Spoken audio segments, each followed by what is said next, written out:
Welcome back. All right.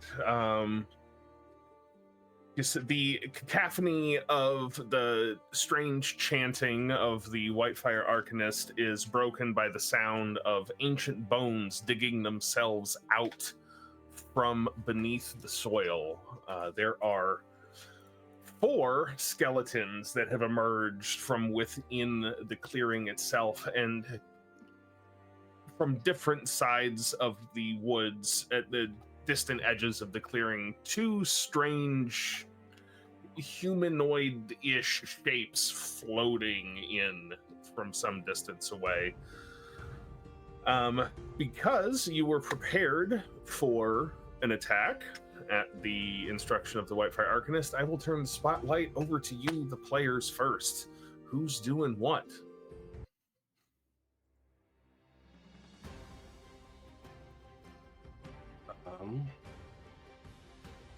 Sorry, position-wise, the skeletons are coming up out of the ground further away.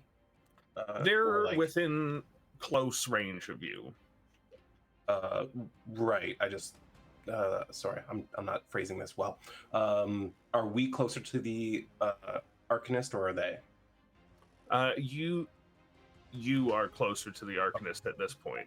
Yeah, that's what I was trying to grasp. Okay, well, I think Althyr will be like, oh, well, this should be easy enough. Don't let any past. And without hesitation, he'll let out a bladed blast at the nearest skelly. Right. Do a roll. I'm doing a roll. That is not a good roll.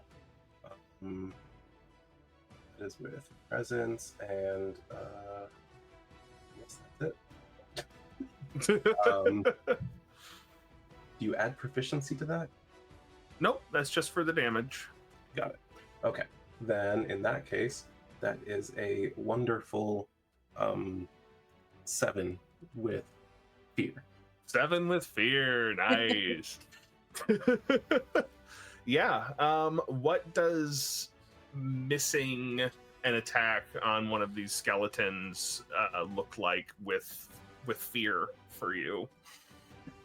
I think that he very confidently lines up a shot. You can see this green and black energy convalescing down his body and forming into an orb in the palm of his hand. He raises it up and releases it, and it goes like right past its spine below the rib cage, like just right through it.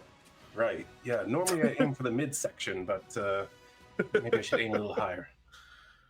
And oops. All right, I will take a fear for that. And I'm going to immediately spend it.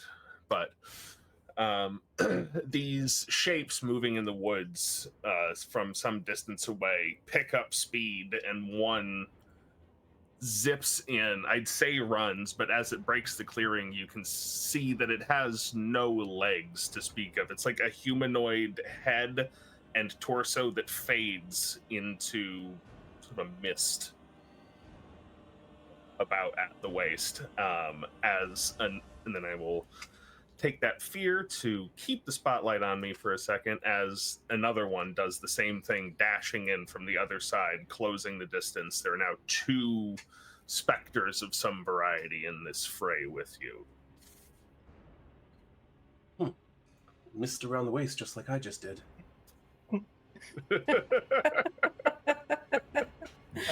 I think Atlas is going to look at the specter dudes that just rolled in. And he's going to pick himself up and fly over at one of them and try to do a forceful push against it to knock it back.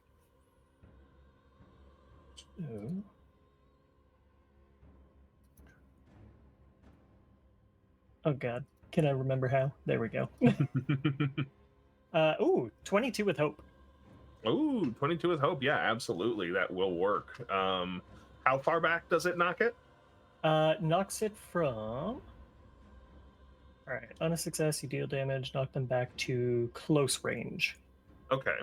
So yeah, you fly right up into this, what would be the Spectre's face if there were any details to be divined from it. And how does it look as you knock back an incorporeal entity? How do you push something which has no substance? You pull it off. He's yeah, it's a little weird, but so as he's doing it, the gold light that kind of shines from his veins starts kind of pouring directly into his hands, and his gauntlets light up with like an almost holy light as he just like basically uppercuts this specter, knocking it backward as he flies towards it. All right. And that'll Don't be forget to take your 16 damage. 16 damage. Very nice. Some good damage. Mm-hmm. I'll take it. Yeah, it is. I think Lethos, after training with Kieran during their little break, has a new, like, I can't think of the word, but he's definitely feeling a lot more prepared for this fight than he would have before. So I'm going to use my Rogue Hope feature, and I'm going to use Rogue's Dodge. So spend 3 hope to gain a +2 to your evasion until the next time an attack succeeds against you. Nice. Otherwise, this bonus lasts until your next rest. Awesome. So I'm going to do that. Hey, and as you get yourself jazzed up for just being really on alert, aware of everything that's going on around you, nobody is going to get the drop on you. I'm going to spend a fear to take the spotlight back here. Greg, that specter that you pushed back away recoils from this divine light and then glides back in. I'm going to spend another fear to activate its pass-through ability. I'm going to make an attack roll against you here. There, that's its modifier. Ooh, 20. I'm assuming that beats your evasion. Oh, yeah. Absolutely. So you all see this specter fly into the giant form of your companion and pass through out the other side. And it's a very strange experience, Atlas, because you're looking at the back of your head now, as your perspective has been shifted a few feet behind you. You don't take any damage, but you have become untethered, as your soul has temporarily been booted a little bit of a ways out of your body by the specter who grabbed it on its way through. That's great. Sure, it's fine. Put it back in.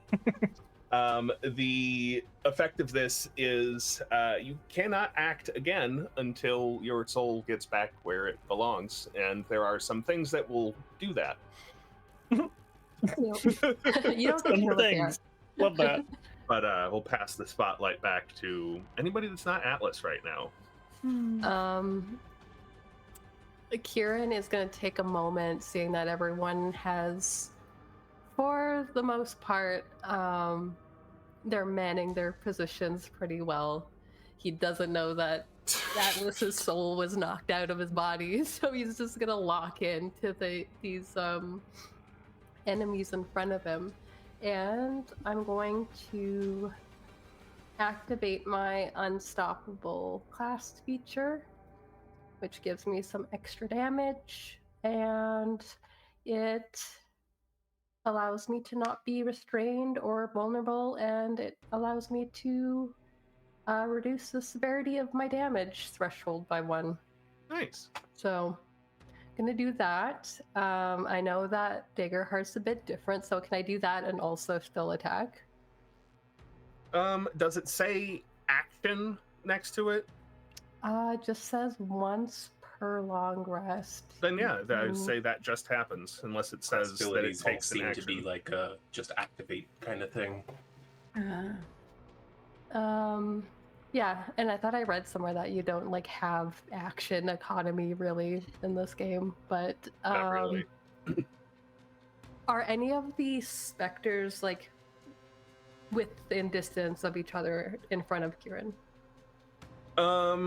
So the two specters by now would be within close distance of each other.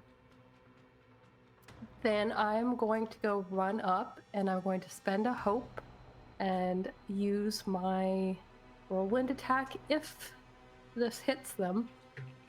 So,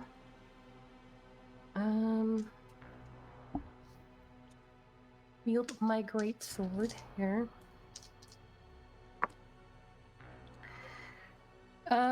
That is a 13 with fear. No, wait. 15 with fear. 15 with fear. Got 15 will hit. Then I gotta take the sword to a ghost. Yeah, I gotta see if I have to also attack the other one separately. No, it just hits it. Okay. So I'm going to do that, and because I'm using a great sword, I get to roll an extra die and discard the lowest one. That'll be 11. Yeah, 11 physical plus my unstoppable gives me 15 physical damage. 15 physical. It's like right. Come in and just like try to chop both of them. If it does anything at all, it is a ghost. I understand. So you do feel the sword make some kind of contact with it, almost like you're dragging it through water a little bit. It's not really stopping it, but you can feel it slowing it down. Did not have as much of an effect as you would typically expect from a physical entity, but it didn't do nothing. Cool. Okay. How far am I from, like, am I better off staying here at the moment or backing up? How is everybody else doing around me? Can I see that anything is going on with Atlas? So this will introduce a reaction roll, which is a dice roll that doesn't invoke any hope or fear or anything like that. Okay. So I'll say make a what is it? An instinct roll as a reaction roll here. That is not awesome. And 9 with hope. 9 with hope. I'll say Atlas is standing very still right now and looks a little bit disoriented. That's strange. Just gonna take like just one step back, not too much, but I'm definitely trying to get him more like in my peripheral just in case something else happens.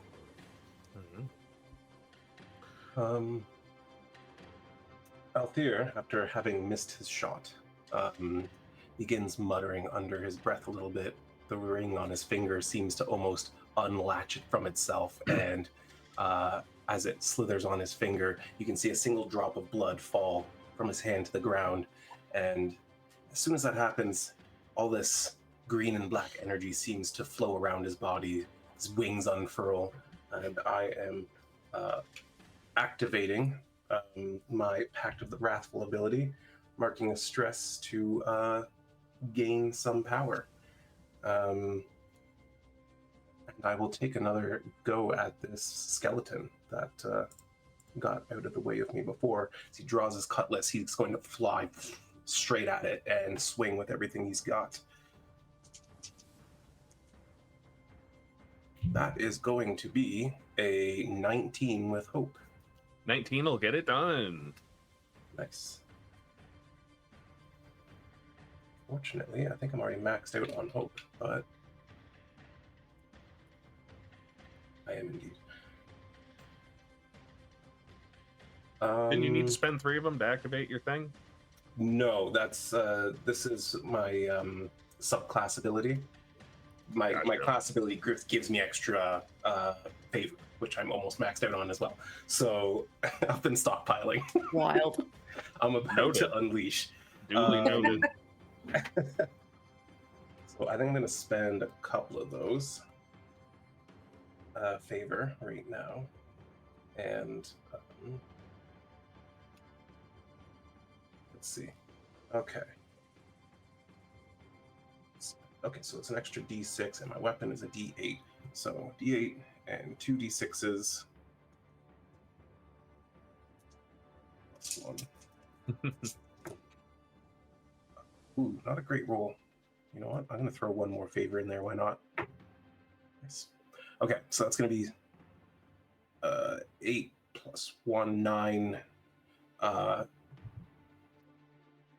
9 damage as he comes in and swings his cutlass, all this energy flowing off of it into the bones of the skeleton. 9. All right, yeah. Sorry, did I say 9? You did say 9. I added an extra die and forgot about it. So that's 13 plus the 1, 14 total. 14.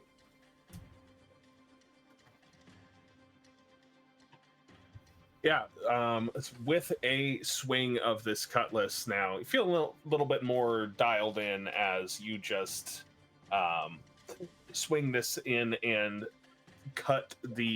shatter several of the vertebra in the skeleton spine that snaps in half and falls to the ground. Atlas, you're back. Oh, thank God. Oh my goodness, I might be getting a bald spot.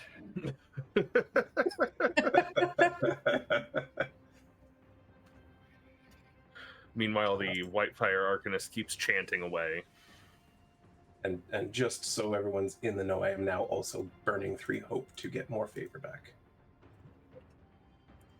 It's a wild build. Level 1. Level 1. I mean, I had to spend a ton of resources just to do that, and it wasn't even as strong as Atlas's hits. So, speaking of, I'm gonna turn around and try to grab this thing by the neck with my gauntlet. The skeleton or the wraith? The wraith. Interesting. Yeah. So, like basically as an attack, not like trying to grapple or anything. Just like grab it and like pour the holy energy into its throat. That sounds a little bit more attainable. Yeah. Yeah, I figured I should probably clarify a little bit. That's gonna be a 16 with hope. To the ground. 16 with hope? That will hit the wraith. It is unable to slip out from between your gauntleted fingers. Perfect. All right, so let's see. You plus you and you, and yeah, I'm gonna do the same thing with the forceful push because apparently I can just do that as much as I want. Yeah. we'll keep going with it. That's gonna be where'd you go? A 9 magic damage. 9 magic damage. All right. Yeah, as this... And it's pushed back again, as he just kind of like tosses it away. Yeah, this pulse of arcane energy or divine energy slaps the forest wraith back towards the direction it came from. It's becoming slightly more translucent at this time. Lethos, what are you doing? I'm going to run up to the skeleton and I'm going to activate his glowing ring so all the jewels and everything in it are just going to reflect the light and start glowing, and then he's going to take his hand and just backhand bitch slap this skeleton.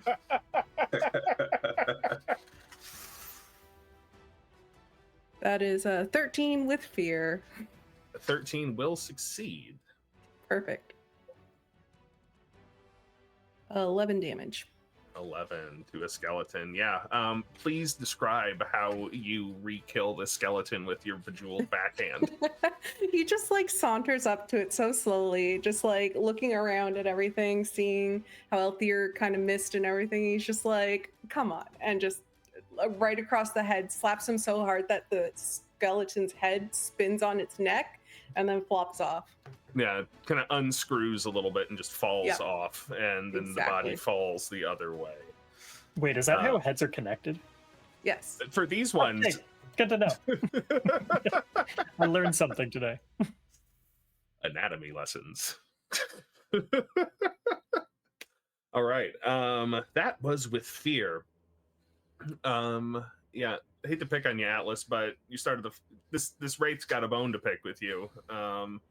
as it flies back towards you, bracing yourself for it to attempt to go through you again. It instead stops just short of you, and it reaches out toward your face. And I tried to roll one of my fear tokens instead of a die. That would not have worked out for me. Oh yeah, that'll be a 22 against your evasion. Yeah. Yeah, as these two spectral hands just come and grab you on both sides of your face. And please describe to me what Atlas is seeing as he relives a terrifying moment from his childhood. Oh, okay. Oh shit. Probably his tribe mates being led off to the executioners in chains. Yeah, that will definitely work. Atlas, you are back there right now. Oh, great. As you take 19 magic damage and are vulnerable. Okay. I'm going to mark off an armor slot to reduce that down to minor damage for me. Very good. And I will take 1 hit point. And then vulnerable means that attacks against you have advantage. Cool. Having defeated this skeleton, can I see, as I like turn and look around the battlefield, see that Atlas is kind of sandwiched between two wraiths? It's just the one wraith. Oh. But yes, it is giving him some trouble. He's also giving it quite a bit of trouble. But you can see it sort of standing there, like wailing into his eyes while cradling his face, and he's just standing there with a look of horror. And I'm going to try to initiate a team attack with Kieran. Okay. Yeah, Althyr just sees that and just goes, Kieran, let's see the Atlas. And yeah. For the record, you see that Kieran also has 2 wraiths on him, right? I thought there were just only the 2 one. wraiths in total. Just the one? There's just 2 wraiths total. Oh, okay. Then, all right. Yeah, Kieran doesn't look to be getting fucked up by the wraith at the moment, so he's also not doing a whole lot to it. But that's fine. we can take one off the board and then triple team the other one. That's 3 hope. Just from the initiator. Okay. So that's 3 hope from Shanks. Yeah, down to 0 hope, guys. Use I them burnt up. them all in like 1 round.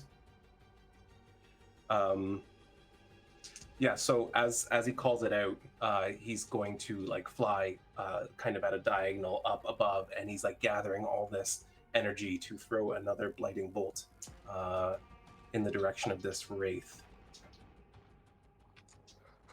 You know, trying to weaken it and create an opening for Kieran. I just dropped my fucking die.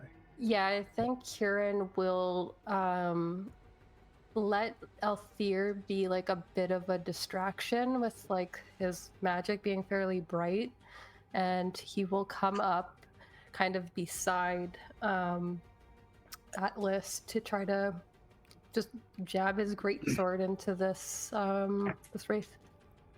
All right. Roll them up and tell me which one you would like me to resolve. I have a 17 with hope. I am going to use my community feature, so that it gives me a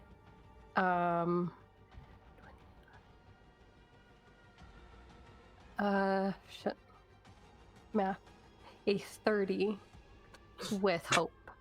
Because let's take that.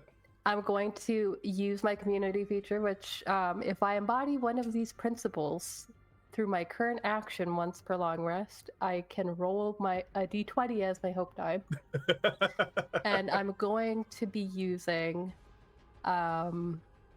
loyalty is proven by action as he comes in and defends his friend. Absolutely. It certainly applies. A 30 with hope is for sure gonna hit. So roll your damage, both of you.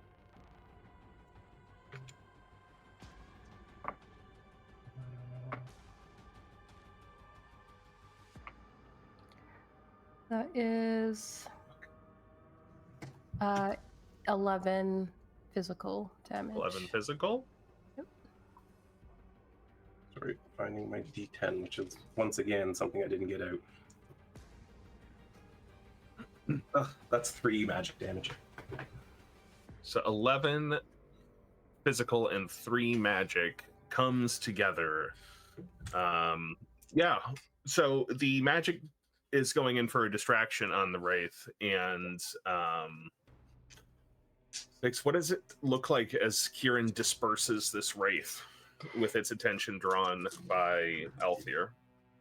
I think you see that he almost like kind of goes in and swipes his blade through Althyr's magic at just the right time, that it kind of just completely like evaporates the creature in front of him. But just because he was uncertain about the last wraith he swung at her, he goes like back for like another swing just as a precaution. Yeah, cutting through the spell in just the right time, the magic sort of wraps itself around your blade as you drag this relatively small spell through the entirety of this spectral entity. He goes shining swing attack as he does. And he's like, oh, that wasn't very good. Oh no, Atlas is going to be so sad he missed that. You come back from reliving this horrifying moment to hearing swing attack. Yeah, just so underwhelming. Oh. The wraith in front of you, you see its pain face disperse. Thank God.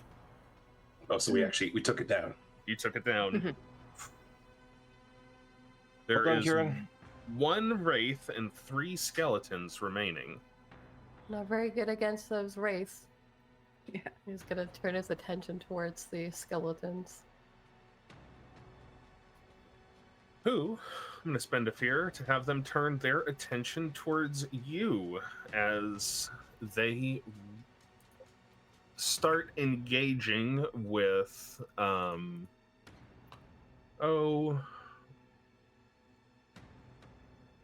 say, I'll roll for it. Why not? Yeah. And spend a few fear here to give a few of them actions. There we go. That's... Yeah, Lethos, one of them comes in on you, Althyr, another one in on you, and one of them is attempting to use this opportunity with 2 of them occupying you to move in on the Arcanist. So, Lethos, I'm assuming a 4 against your evasion is not going to cut it. Miss. As this decayed blade comes in and swings at you, it just snaps as it hits your armor from the rust. Love it. Althyr, does a 13 meet your evasion? It would. Is this a skeleton? Yes. I am flying in the air. There you go. Well, it couldn't have been that high. Oh, you were shooting a range, weren't you? Yes, yeah, I was blasting. And I How high said that up? it's going up.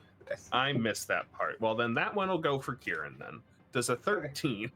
Yes. Sorry, Kieran. I missed that part where you were flying.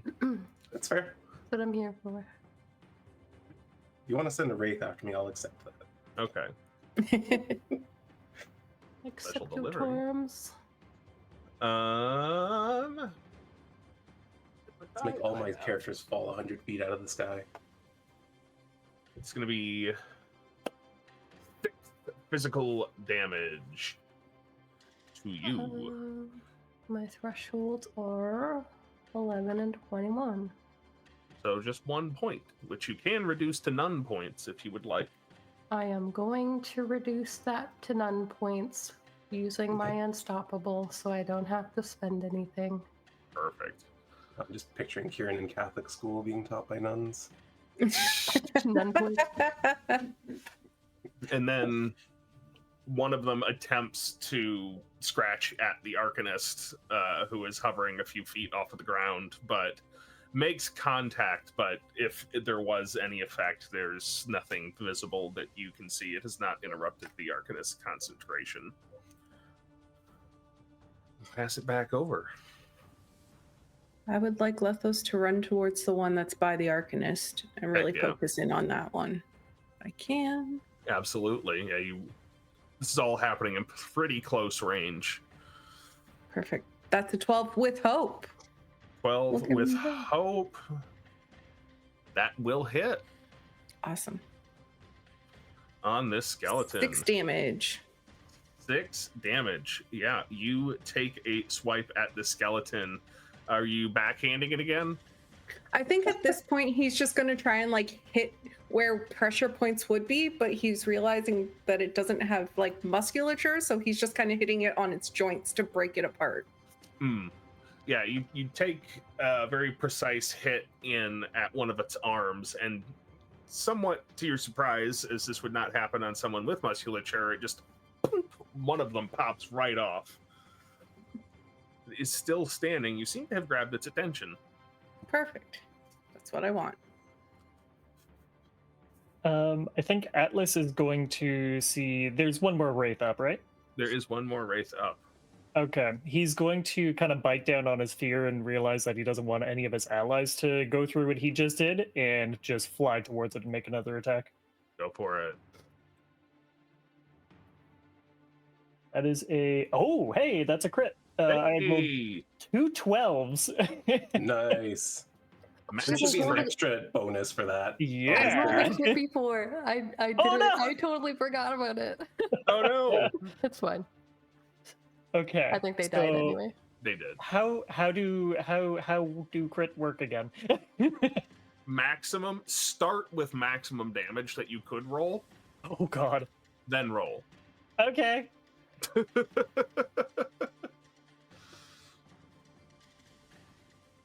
Okay. You sure? Yeah. Them's the rules. Okay. It's the same way we do crits on 37 damage. Magic damage. Blood damage.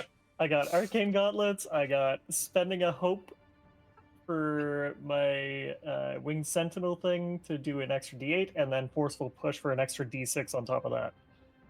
So 29 base, and then I rolled actually pretty poorly.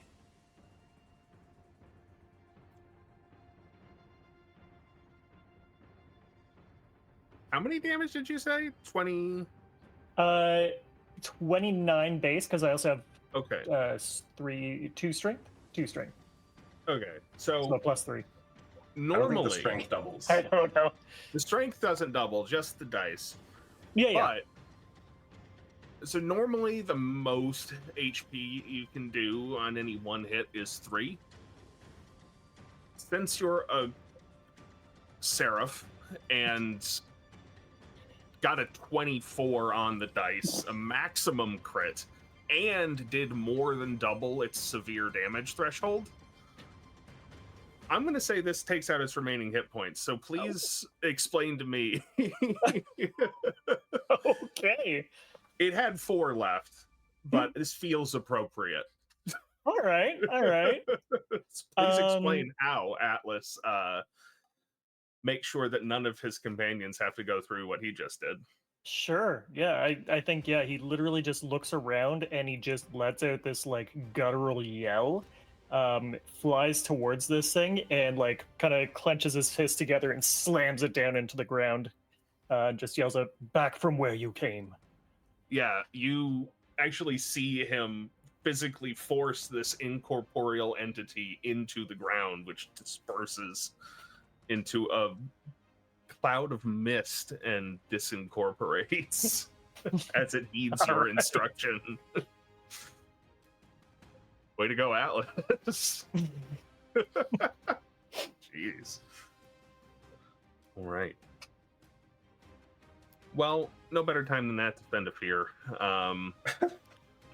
With the soul that you just pushed back into the ground, a couple more then feel the need to free themselves from it as 2 additional skeletons claw their way out of the ground on either side of you, Atlas, seemingly in reaction to what you just did.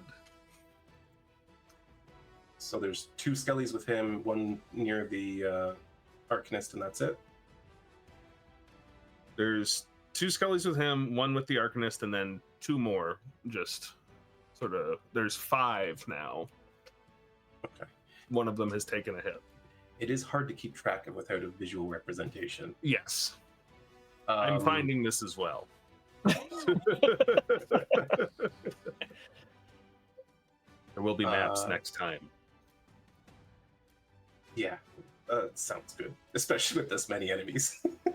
Okay, well, I'm just going to come up to whatever one is like on his back, and I will fly into melee and attack with everything. That is a 20 with fear. Yeah, for sure that'll hit, but I will take that fear. Yeah, you take that fear. And I think I might burn a little bit of favor. I don't.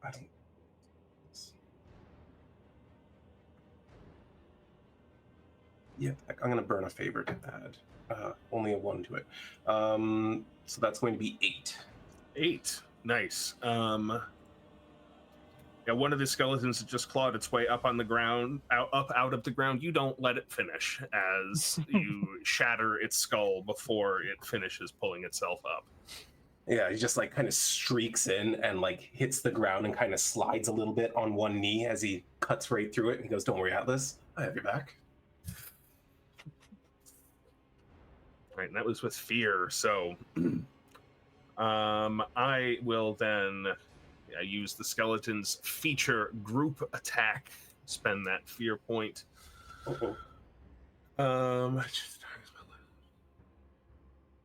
They make 1 shared attack roll, and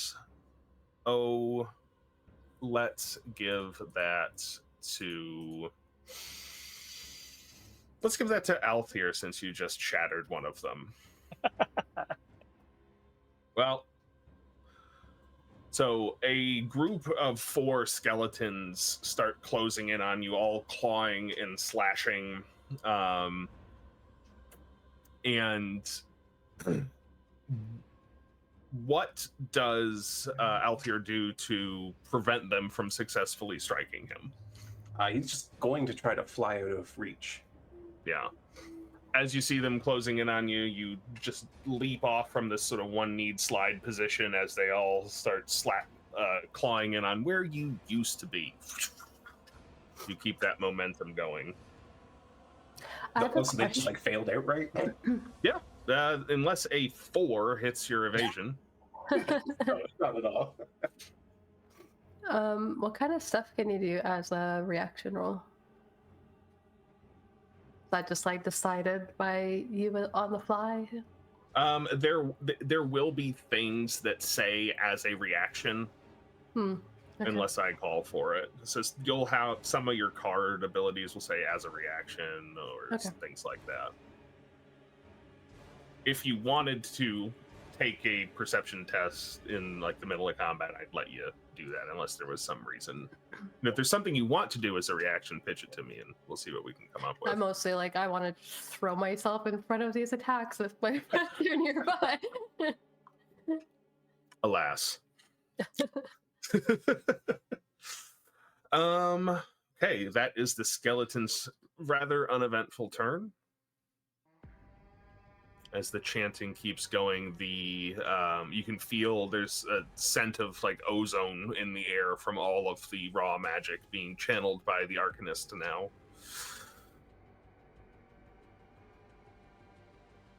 Gotta let that magic cook. Right, what's Lethos up to? I'm just working on that one that's going after the Arcanist, so I'm going to keep trying to punch it. Oh, that's a crit. But hey. Does that count? No. What? It can't be this clear if it's a crit. I know, I just realized that. I'm using a roller, so it was blue, which is always the fear. So that's a 19. Yeah, 19 will hit. Perfect. So it wasn't a crit, or? It was a crit. It was a crit. I rolled two 9s. Yeah. Okay. But she said the fear, which doesn't apply. Which doesn't make sense. So 10 plus 10 is 20. 20, yes. How would you like to kill this skeleton? Just pick it apart bone by bone, bit by bit. Just right in those joints, popping one limb after the other off of it. And he'll probably just say something stupid like, I love a good boning, as he's just like throwing things around. Atlas, you hear from behind you, Althyr just goes, wow, Lethos is really good with his hands. Look at him handle that bone. Oh dear Lord, what have I gotten myself into? I think very seriously, Kieran's like, yeah, he's doing a really good job, and he's just like focused over his head. All right. 1 down, 3 to go. Who's doing what? I feel like Kieran hasn't acted in a little while. Yeah, mostly because I did the whole tag team thing. Which, I mean, who's near me right now? It's Atlas and Althyr near me, and there's skeletons around us. Yeah. Everybody is within close range of each other. Then do you guys wanna do maybe a tag team roll on these skeletons? Absolutely. All right, I'll spend 3 hope, and he's going to call out to Althyr, I think, first, and kind of go up beside him and be like, just stand by me. And he's going to let's take these things out, and he's going to start like swinging, but he makes eye contact with Atlas, and he's like, I don't know what you want to call this one. So are all of us participating in this, or what's? 3 of you. What do you treat? Just the 3 of us are there, or is it Elf? I guess Lethos is more close to the center. Yeah. Yeah, near the Arcanist. Yeah. Yeah. All 3 of us. So does this work different from a tag team, or is it like basically the same thing? It works the same. Oh, okay. Or is it just?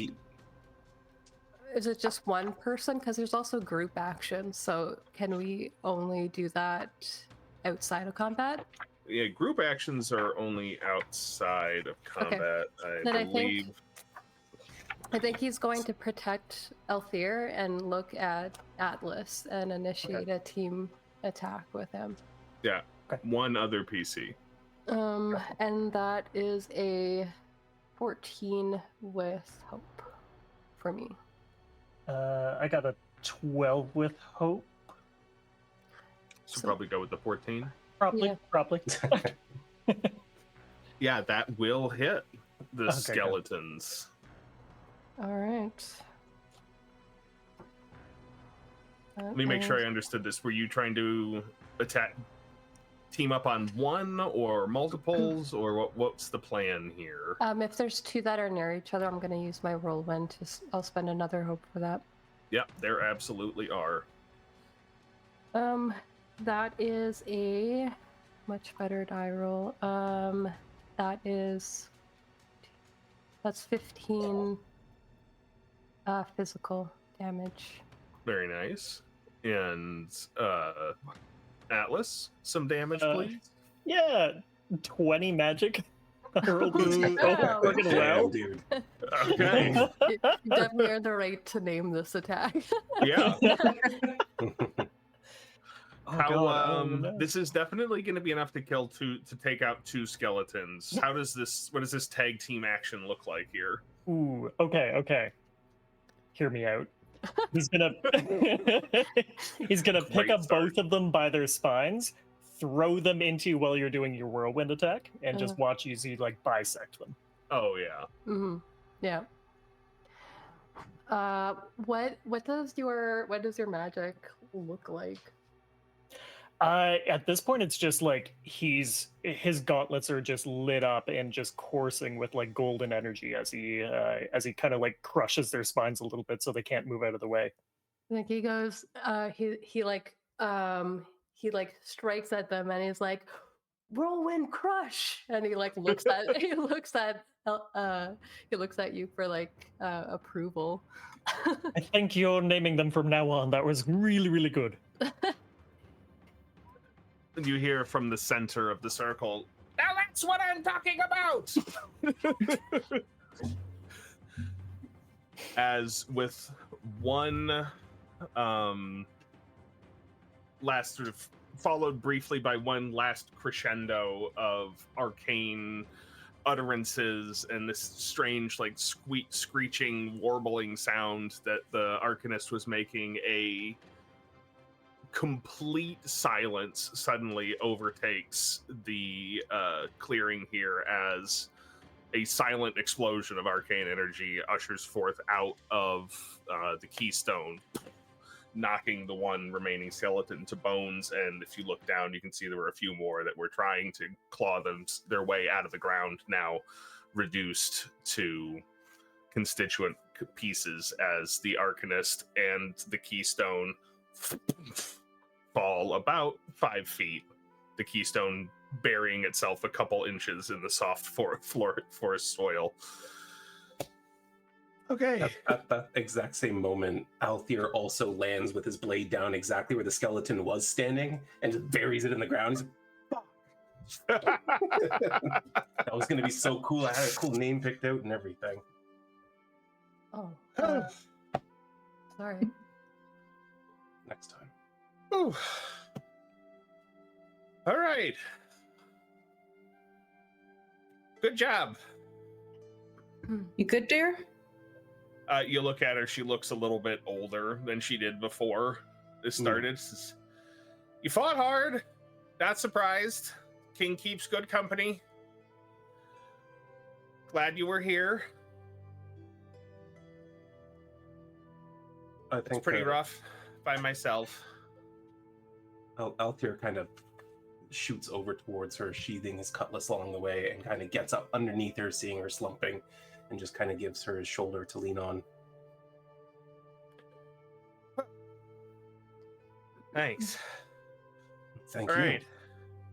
Let's get this thing boxed back up. Keystone's going to need like a week, maybe a little bit more to let the magic settle. I'm going to need to watch it, make sure nothing cracks or it doesn't become sentient or anything like that. You know how it is. No. Yes. Is that common? Oh, it is. Look, man, the magic's kind of weird out here. I'm going to be real with you. Oh, God. Surely there has to be a better way to protect the city than draining your life force, apparently. Oh, no, I'll be fine. I'll be fine. It's just a little tiring. All right. Kieran will start boxing up the stone. Everybody doing okay? Hey, big fella, looks like one of them maybe got you a little bit there. Oh, just a little bit. I'm fine though. You sure that can be they can make you experience some unpleasant things? That did happen, yes. But right? I'm fine. Yes, right. Yes, Good. I'm resilient. Good. Reaches up and tries to, well, she's like 7 feet tall. She can pat you on the cheek a little bit there. All right, let's get this into the wagon and get this back to my house. Perfect. Kieran? Of course. Yeah. You need to be told twice.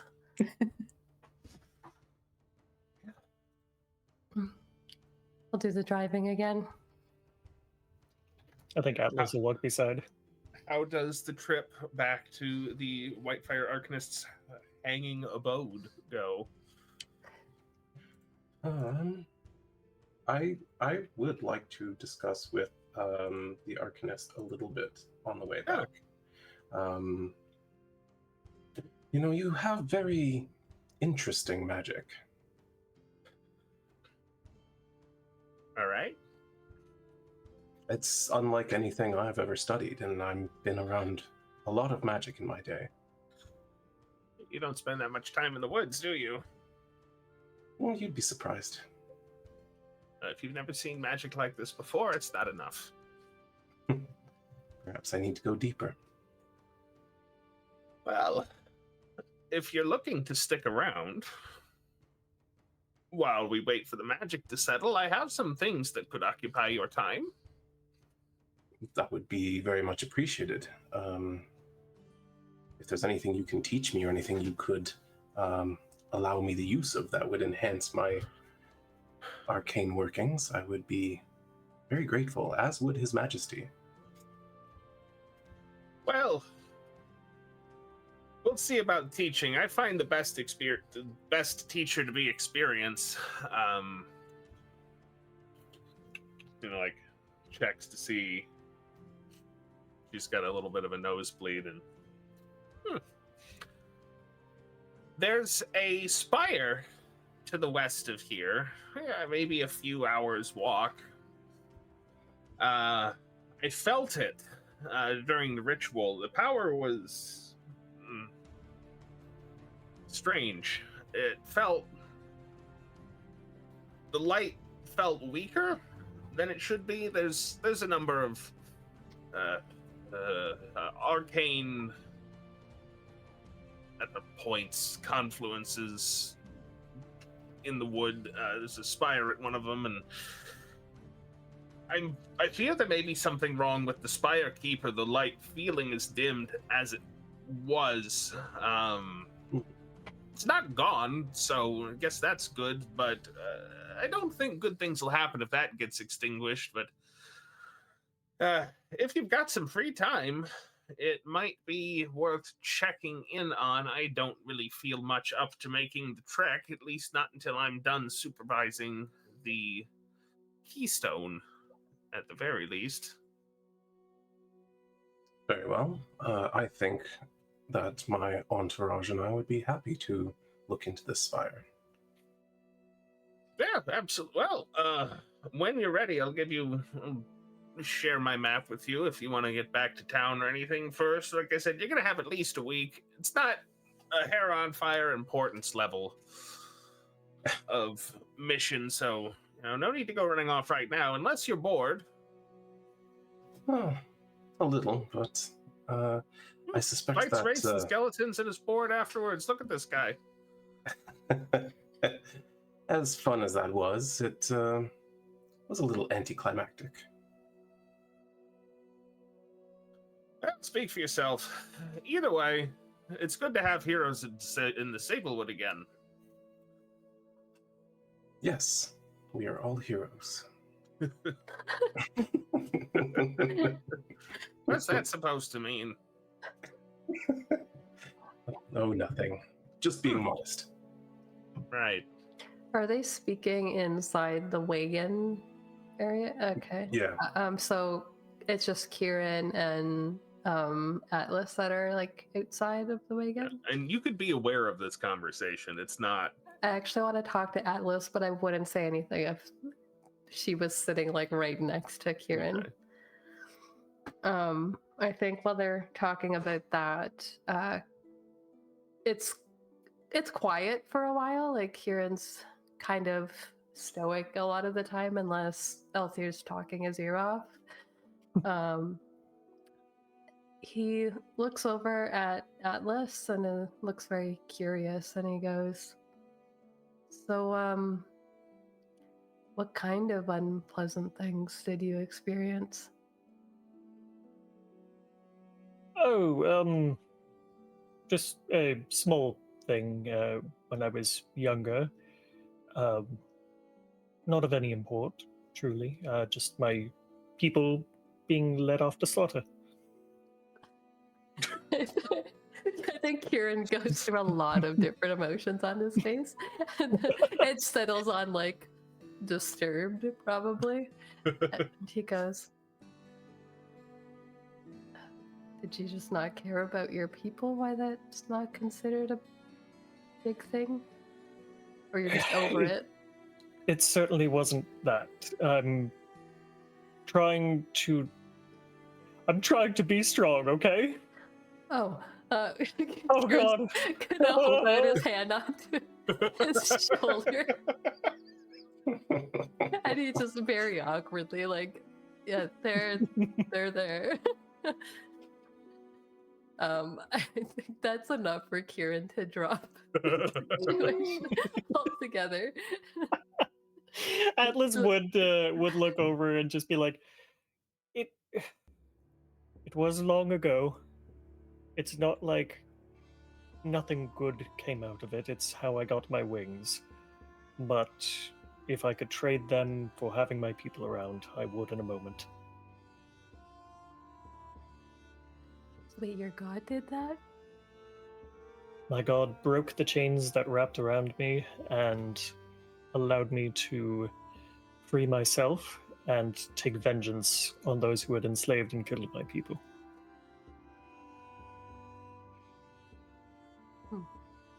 He gave me the power to do it myself. I really need to start eating my vegetables and thinking about God more.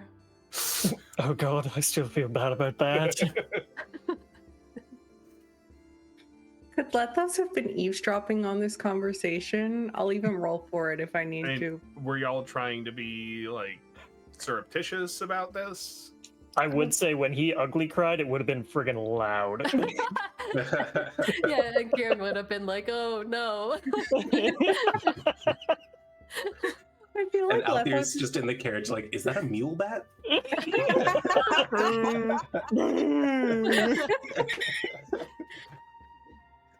I feel like Lethos is just like leaning up with his like hand on the window, just listening to all of this, and just like, keep in mind, Kieran made him cry. Okay, that's good to know. That's good fuel for the fire. And okay, this is bad for Atlas, for his people. Got it.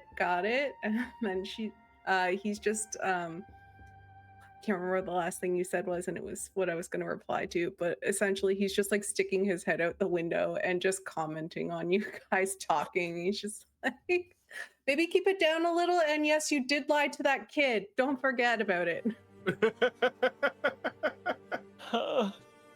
He's gonna hate you one day. He's gonna grow up and come after you. I just know it. Oh no. Is that like something you could like atone for or something with your god? Like you give them a sort of sacrifice, and he kind of pauses because he thinks about some of the things he's seen Althyr do and is just like unsettled by the thought of what would be required for that. Maybe if you eat enough sweets, make up for all the sweets that kid won't be able to eat. Just only eat sugar. Ruin your teeth, that seems fair. I think it would only be fair if he also found a way to make the kid stronger. Fine. I will try to find a way to empower the youth. That shall be my goal. How noble. I think Kieran genuinely agrees that it is noble, even though Lethos is being sarcastic about it.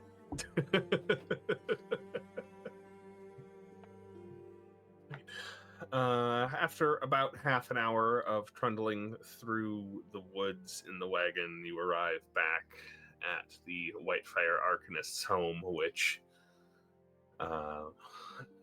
inside the wagon you see her make a gesture and it starts to lower down from its branches. So, Yes. what are what's next for you all? It's late now, and I'm going to go to bed once we get this thing inside. Yes, well, probably the same. Get some rest somewhere and prepare for a journey out to the Spire, I suppose. Right, well, don't forget to stop by. I'll get you. Well, I guess I could get you ready tonight if you're intent on leaving in the morning. Yes. Yes, that was my thinking. Unless anyone has other business to attend to. Not in this place. You're the Well, boss.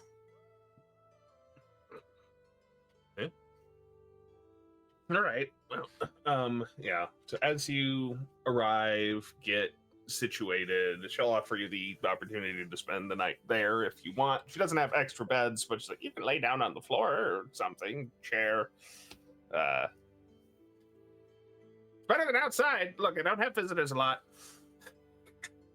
I can imagine with hanging your house several stories above the ground. Makes It's it on difficult purpose. for them to stop by.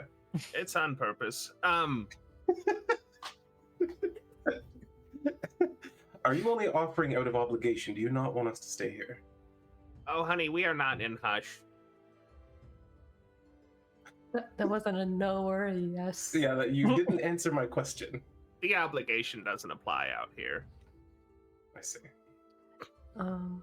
I call the balcony then. The whole balcony? You need the whole balcony.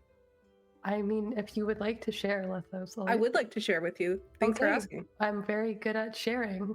Perfect. Neither of you So seem to- aggressive. I don't like feeling called out.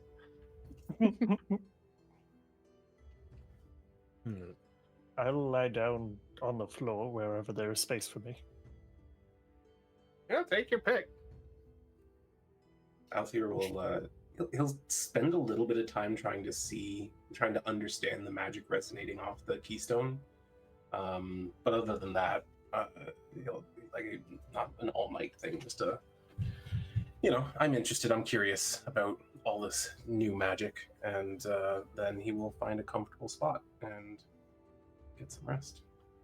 Yeah, how are you like what sort of information are you trying to glean about it? That's a really good question. I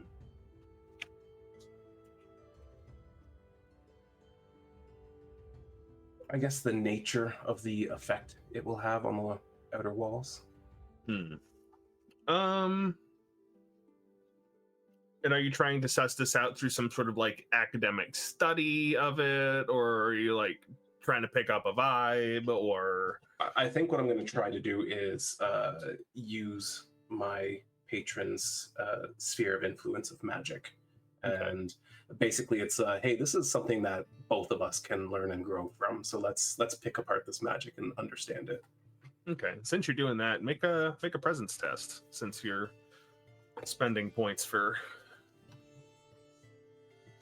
that, and add any relevant modifiers. Not bad at all.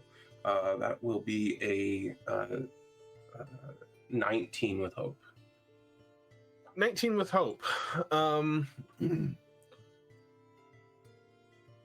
You spend some time opening your mind, channeling your connection to your patron who you think might be interested in this. An interest which is very much proven correct, as you can feel much more immediate presence of this entity when you start to call on that domain. And the entire nature of the enchantment is not possible to determine from this piece alone. It seems like this is functioning more as a central reserve of energy and a distribution node, if you will, for the rest of the enchantments. But you gather that it could possibly be used, taking the information you have about it's like built into the wall, and the information you're able to glean off of it, this would be able to restrict passage for certain types of creatures and entity objects if used correctly. But one thing that does strike you as particularly noteworthy is this is not arcane magic. This is divine magic that it's been imbued with. Interesting. Okay, that's basically everything I expected to get, so that's perfect. Nice.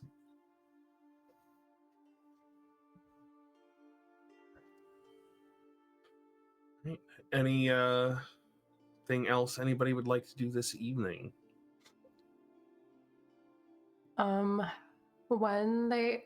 If there's nothing else before that, there is something that Kieran wants to do when they settle into sleep for the night.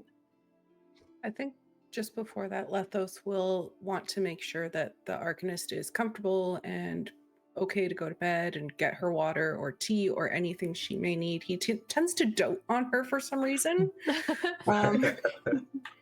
which is really weird for him, but there I think becomes a point where she figures out that you're doting on her and absolutely lets you. Just every time you ask her if she needs anything else, there's one more thing, is a cup of tea. She left her book over there and can't reach it. He'll do all of that. He doesn't mind. Fantastic. All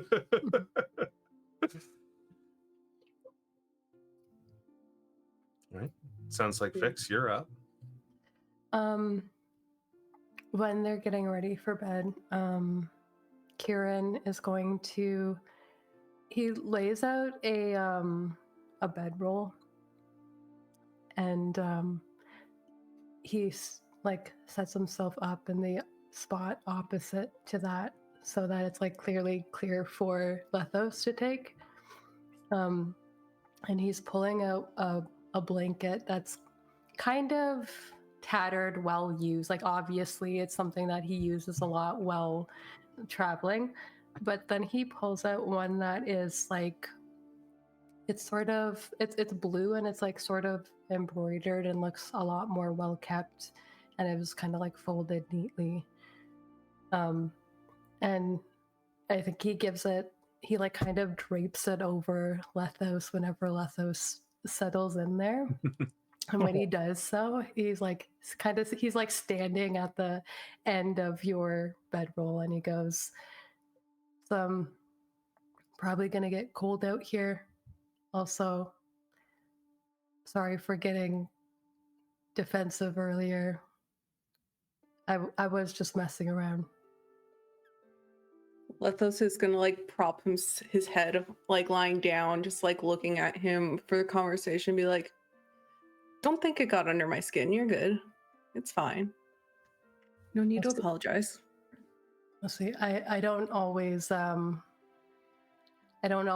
that about people, and I've definitely ruffled some feathers before, so just wanted to make sure that you knew that.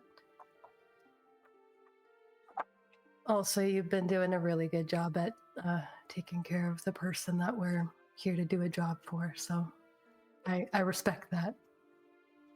You're doing a good job taking care of me. He makes the blanket, folds it down a bit.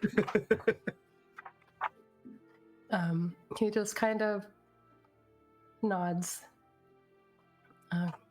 Get some rest, and he's gonna go and kind of set himself up over on the other end of the balcony, and I think he just looks at the stars for a really long time before he falls asleep, and he's a snorer, so you can tell as soon as he falls asleep. I think Lethos thinks it's endearing until the point that he's it's been half an hour and he still can't sleep. He's just trying to plug his ears and just at about the same time where Lethos has had enough of this, you hear some footsteps in the room as well, and some mumbling, the only word of which you can make it is noisy, and then there is silence. Great use of magic. All right. And on that long rest, let's get out of level 1 and into level 2, why don't we? Woo! Yeah. Hell yeah. Let's do that. So leveling up in Daggerheart, it's fun. I don't believe you. Thought so. So on the if you have a PDF character sheet on the back where the background questions were, there should be a character guide. Daggerheart uses tiers. Tier 1 is exclusively level 1. And then tier 2 is levels 2 through 4. Tier 3 is levels 5 through 7. And tier 4 is levels 8 through 10. There are only 10 levels in Daggerheart, unlike many other role-playing systems you are familiar with. But, so since we have moved into a new tier, that means we get an extra experience at a +1, or excuse me, at a +2, and a +1 bonus to your proficiency. So when you were rolling 1 die for making attack damage, now it's 2 of that same kind. So there should be some proficiency bubbles above your active weapons area, and go ahead and mark that in.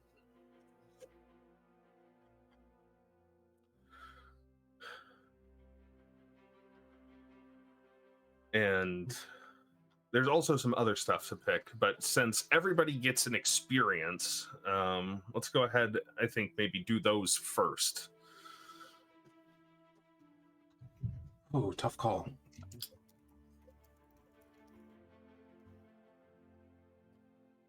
Yeah, and actually, if we want to take a little bit of time to think about it, we're about 10 minutes early to break. We could go ahead and take that and give a few minutes to think about it and finish up the leveling when we get back. All right. That sounds good. Let's do that. All right. So stick around. Once you get your snacks, your drinks, we are going to get to level 2. Wait, I wasn't ready. No. Welcome back, everybody. That was a lie. I am ready. Haha, I tricked you. We're leveling up now. We're hitting the very exciting level 2. Woo! That's 4. Actually, it's tier 2. It's both. It's both. It's T2 T2 or T2 L2. I don't know letters, okay? It's fine. I don't know anything. I know numbers. I know nothing. All right. So we hit tier 2. Like I said before the break, that means we get some level achievements. That is the creation of an additional experience at a +2. Yeah. What are we thinking, gang? Well, for Althyr, I went with the experience Disarming Smile, because he's just got away with people and getting through their mental defenses. Very nice. I know. Oh, sorry. No, go ahead. You go. I was going to say for Lethos, I took Quick Cast because he really got in that skeleton and kind of disarmed it a lot. So keep the momentum going. Very nice. I did Iron Grip for Atlas because apparently all I did that entire fight was just grip and crush. So it kind of worked. This man's grip is powerful enough to grasp a ghost. So All these hunky men are so good with their hands. It's a boy to do, you know. I'm gonna go with Kingsguard for Kieran, just because I feel like he's getting a little bit used to not just being another soldier, now being out here doing these more secretive, specialized jobs. Awesome. And those go in at a +2. And then if you haven't done it already, you get to mark a extra proficiency bonus. So anytime anything calls for your proficiency, you roll 2 dice instead of 1 now. How awesome is that? Amazing. That's so awesome. I'm so excited. Crits are going to hit even harder. So you double your damage at level 2. Great. And then we get, I lied, it's not 2, it is 1 free domain card to pick to add to your loadout. I think it sounded like on the break that most people had an idea for at least one of them. Most people had an idea for 2, but we'll get to that in a second. So what did you pick and what does it do? I picked two of them, and one of them is from the Valor domain. It is basically what I was hoping to do last fight, so now I get to just do it. It's called I Am Your Shield. So whenever an ally is very close to me and is going to take damage, I can mark a stress to stand in its way and take the damage instead. I can also reduce the damage by a value equal to my strength trait, and I may also reduce the damage by spending armor slots. Then I also took Soldier's Bond, which means that once per long rest, if I compliment someone or ask them about something they're good at, we both take 3 hope. Oh, I love that. That was really good. Kieran's been doing a lot of that, so I feel like that fits him. I want to give a shout out to Daggerheart for putting in a role-playing mechanic. Yeah, no, that's Yes. fantastic. Mhm. I really love that. That's really cool. On that note, I also spent one of my 2 option choices to get 2 domain spells because these dread domain spells are fucking rad. So the first one I took was Hideous Retribution because Althyr's growing very fond of this group. And this allows me that when an ally within close range takes damage from a target you can see, you can make a spellcast reaction roll against the target. On a success, mark a stress to deal them d6 damage using your proficiency. So anyone hurts you, I hurt them back. Nice. And just to make sure that I don't go down myself, unless I want to, I also took Siphon Essence. I can't help myself. I'm so sorry. Siphon Essence is you make a spellcast roll against a target within very close range, so I gotta get in melee.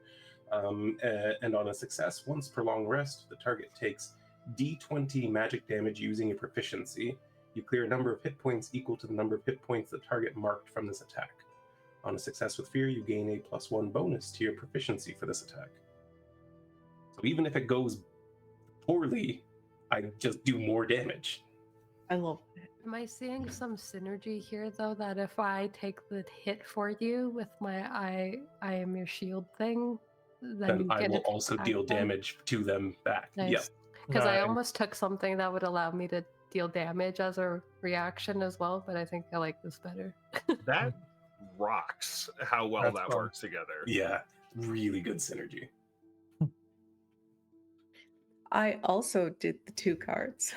So I chose to go the midnight route for both of them. The first one I took was Shadowbind. So make a spellcasting against all adversaries within very close range. Targets you succeed against are temporarily restrained as shadows bind them in their place. So they come out from the ground and just hold them in place. Nice. And then I took Midnight Spirit because he feels bad getting Atlas and Kieran to carry everything. So spend a hope to summon a humanoid-sized spirit that can move or carry things for you until your next rest.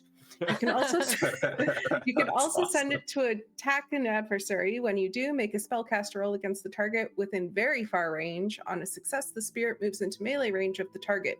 Roll a number of d6s equal to your spellcasting trait and deal that much damage to the target. The spirit then dissipates. You can only have 1 spirit at a time. Damn. Yeah. I'm Very helping, cool. but Brought not one me, of those my rates buddy. with you. Yeah. I also chose to do 2 domain cards because why wouldn't I? Yeah. We just want more options, you know? Yeah. However, I'm only going to reveal one of them to the group. David, I'll send you the other one privately. I hope it comes out, Ooh. but we'll see. Okay. I chose for the main one, Body Basher, which is basically I use the full force of my body in a fight. So I deal extra damage equal to my strength, which is now increased to a 3. Nice. And then Heck the yeah. other one is being sent over now. You keep your secrets. Dope. All right. Yep. Secrets in a top-down game? Ridiculous.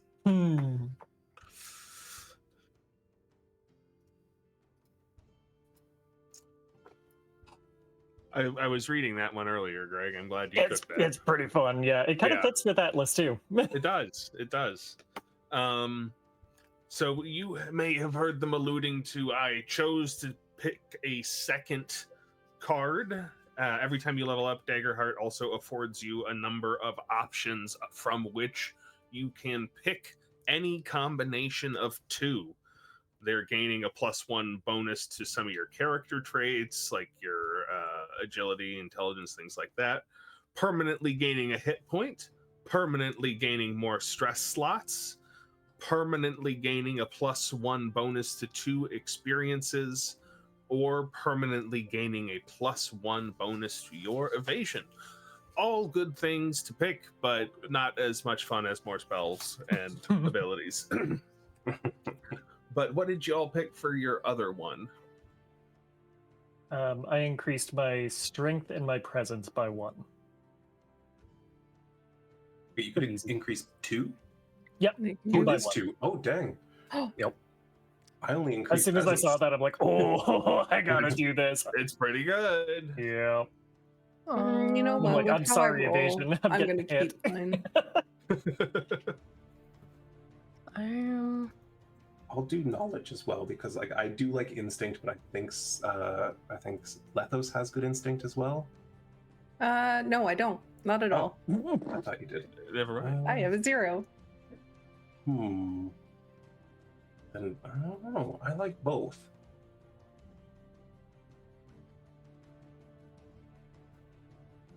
I might change what I was doing.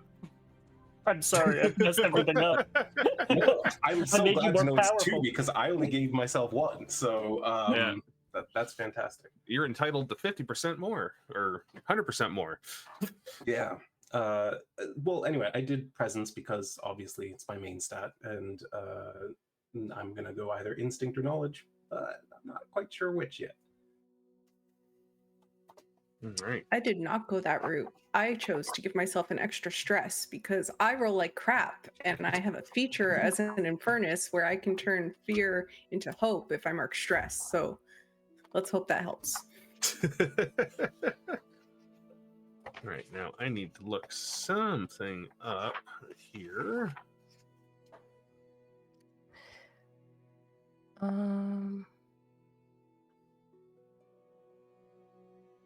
So you can increase 2 of them by 2? Is that what it was? 2 of them by 1. 2 of them by 1. If you want to increase experiences, you can also increase 2 of those by 1. Yeah, that was a cool one. I considered that. Yeah, that's cool too, but I feel like presence definitely is much more required for me. Yeah. And it's a little bit more broadly based too. My experiences are fairly broad, but I think most of them will be with presence either way. Oh no, I just meant like you can also use it for like probably your damage or like that kind of stuff on top of it too. Yeah.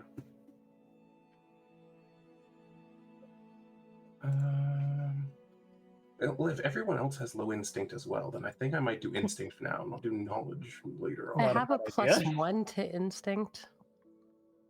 It's something. Which is what I have as well right now. So unless you're planning to increase it. I might do that, actually, if that doesn't step on your toes at all. No, not at all. For me, mainly, it's like the... it would come in handy for like insight checks kind of thing, generally, but like... but he's also very knowledge-based on top of being charismatic, so it could go either way. I just figure Kieran's always outside on the cart, so... Yeah, the perceiving and the navigating and stuff, that's definitely more a Kieran thing. So I'm going to do a strength and instinct for that. Then I was going to do an HP just because I do plan on taking a lot of hits, but... It would make a lot of sense. But we'll make hard to pass up the stats. So...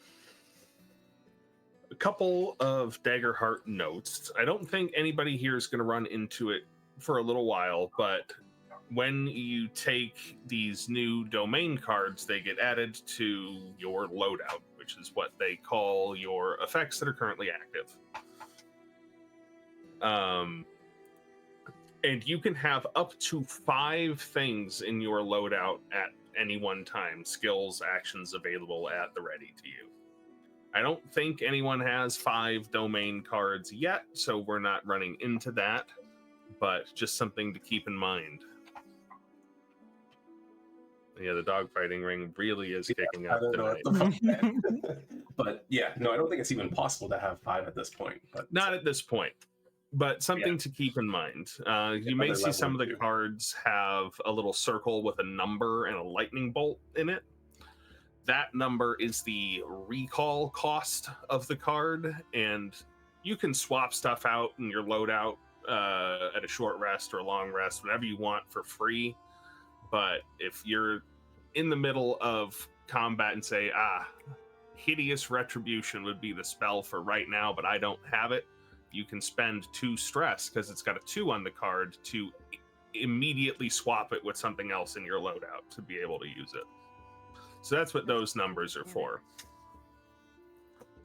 And another thing to keep in mind is when you're taking domain cards, Daggerheart calls these cards because the box, as I've shown before, comes with a set of very lovely cards that you are supposed to play the game with.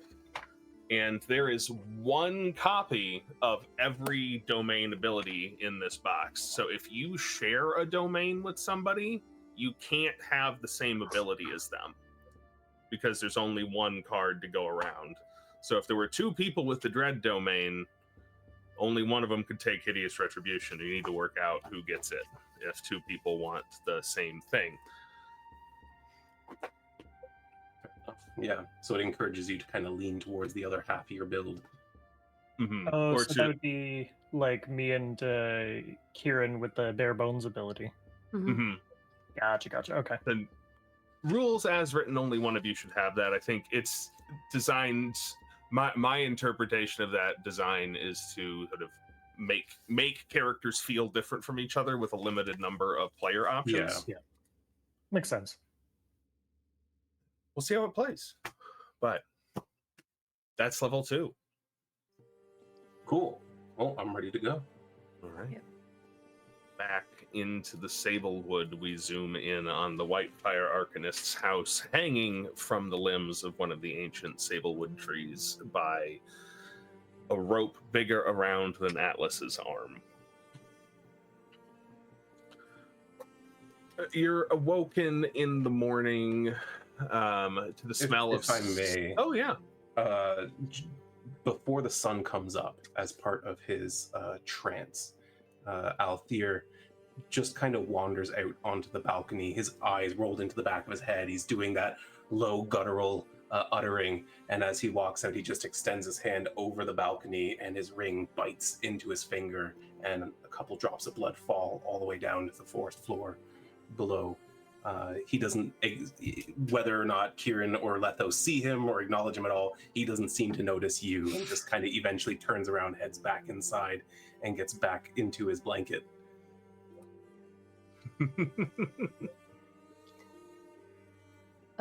Kieran definitely notices that. He's like sitting up, kind of packing up his things, I think, in the morning. And if Lethos is awake, Kieran is just like looks very concerned at what he just saw, but then takes a moment and just like turns back to packing his things. Yeah, Lethos will just like give him that knowing glance of like, we both just saw what we saw, right? I'm not crazy. Like neatly folding the blanket and the like bedroll that Kieran's given him in like the most pristine way, so tight so that he can fit it back in his bag nicely. Thank you. That was a lovely sleep. I'm glad. It was I think I was like out like a light pretty quickly. You were. He's gonna take the blanket and he packs up everything first before placing that blanket like neatly on top of the other things and putting his backpack over his shoulder. Nicer than your other stuff. Where'd you get it from? Do you mind me asking? It's it belonged to my wife. You gave it to me? Well, like I said, it was gonna get cold. I think you'd want it. Well, you've seen the condition that mine's in. You seem to keep your stuff very nice. I trusted you. I appreciate it, but in the future, put yourself first. I'm fine. But, no. All right, well, if you want to dote on me, who am I to say no? Yeah, I figured that you would be the type to be enjoying that sort of thing. You caught me. I should be, I feel like I have to say this about him more often than I'd like. Should we be concerned about Althyr's, agreement? It hasn't been a detriment to us yet, so I guess we just sit back and watch, and when things start getting crazy, then we'll consider an intervention. You don't think that they've gotten crazy? Did you see what he just did? I've seen some shady shit. Because he's thinking of like how he met Althyr, coming back covered in blood, and he's just like, 2 drops of blood is nothing. All right, well, you tell me when it gets outside of the crazy bounds for you, and then maybe we'll say something. You'll know. All right, David. Sorry to interrupt. What wakes me up? Nothing, because you were already up. No, he was still in his trance, and he went back into his blanket. Okay. Yeah, at some point you come back to consciousness to the scent of not entirely unpleasant, but wholly bizarre tea brewing. Unable to place a name on this aroma. And anybody looking inside will see that the Whitefire Arcanist is sat in a comfy-looking chair, sipping on a cup of tea, and there is a smallish satchel on the table in front of her. She seems to be enjoying her morning. Lethos. Gosh, Althyr just kind of like rolls out of his blanket and stretches and yawns like he's been sleeping soundly through the night, and definitely wasn't just creeping around muttering under his breath for several hours. And he just kind of goes, "That's an interesting tea. What is it?" Bugbane sweetened with sable sap. You want some? Yes, I do. Pours another cup. And we'll come and get it. He'll take a big And deep breath of before you take it, she pulls it in closer to her to make you sort of come in a little bit closer. Be careful with the endless maw, all right? You know Iskalith?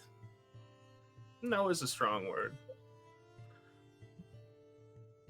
You seem aware of his presence at all. I'm aware of a great many things that other people are not. You think it intends me harm? I think it intends its own self-interest. Well, on that we are aligned. Just be careful and enjoy the tea. Thank you. Very much appreciated. And I think after that conversation, he forgets to like think and sniff it and stuff and just... How awful is it? It's not bad. It's very...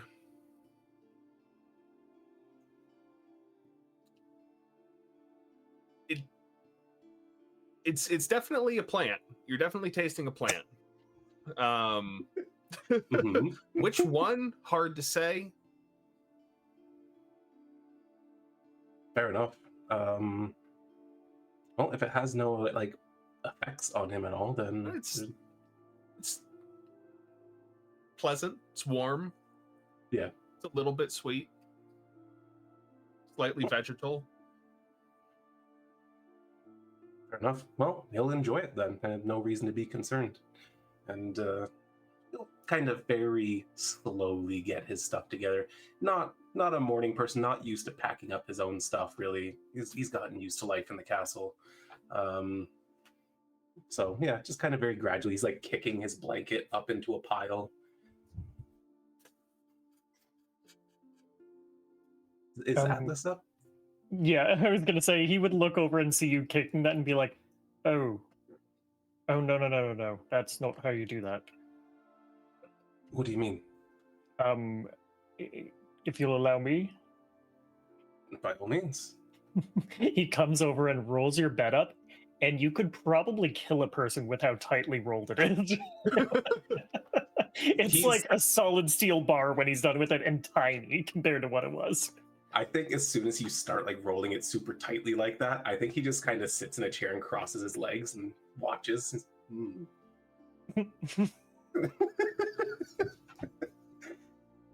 Now, see, when you roll the wrists a little bit like this, you can get that really, really well and make sure that it stays. What if you did it alternating like this? Why would you do that? That would ruin it. Well, in the right circumstances. I feel like it would just, the friction would twist it. Like, ease up on it a little bit. No, that's not how you do this. You have to grip it tightly. I think Althyr's both entertained and frustrated that it's going over his head.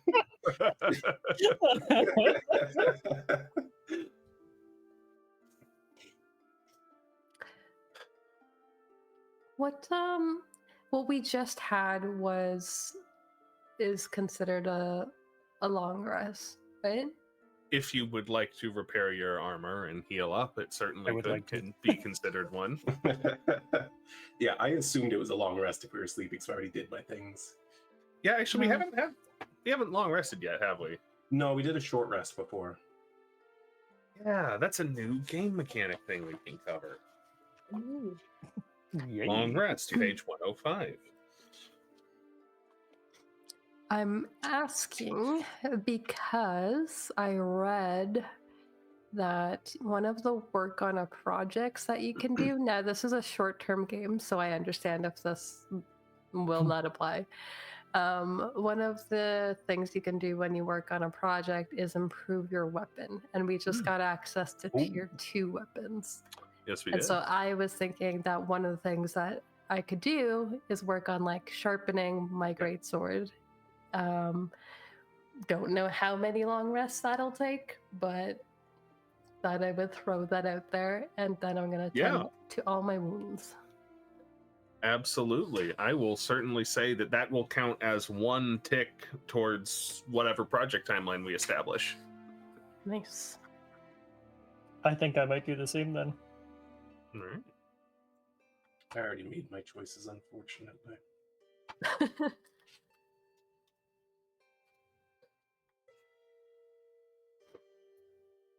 I'm gonna spend 3 hope to clear a...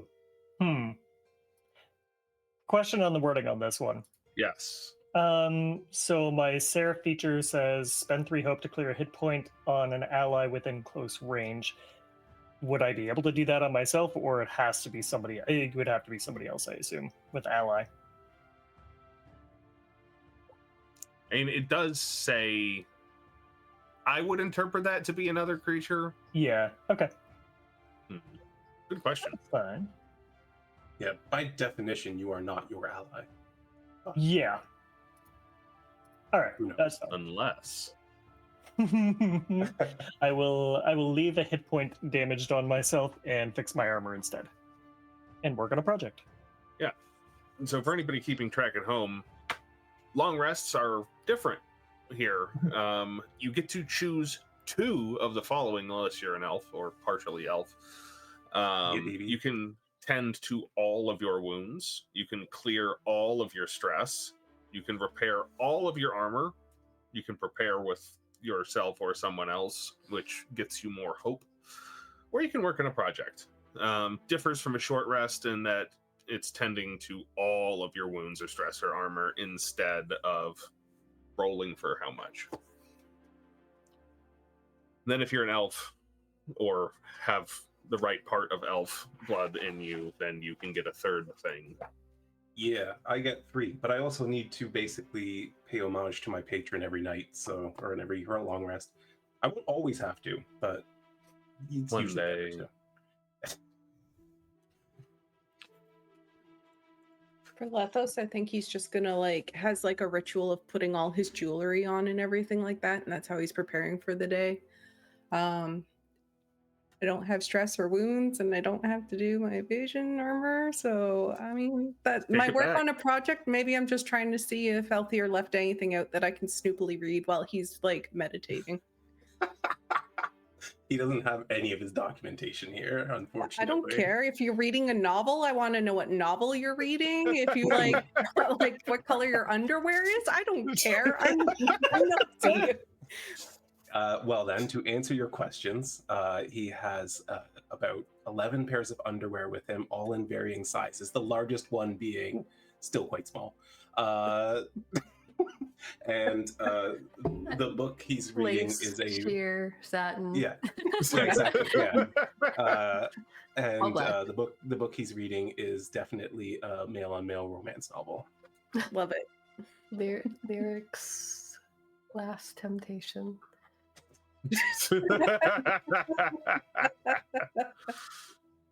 Incredible. Perfect. I'm trying to know everything about Althyr without him knowing I care. That's my project. Incredible. I love it.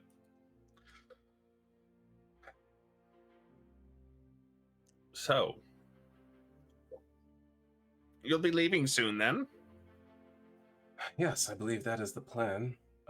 Oh, Atlas, would you mind putting those in the bag as well? I think we'll be heading west shortly. Well, take that bag on the coffee table as well. I threw together a few things for you. Oh, well, that is very unexpected and very kind of you. Eh. That's all Yeah, that's all we get for this. That's it.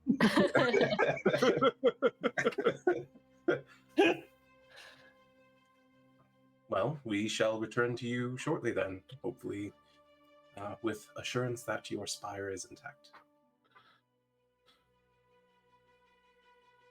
Well, very good.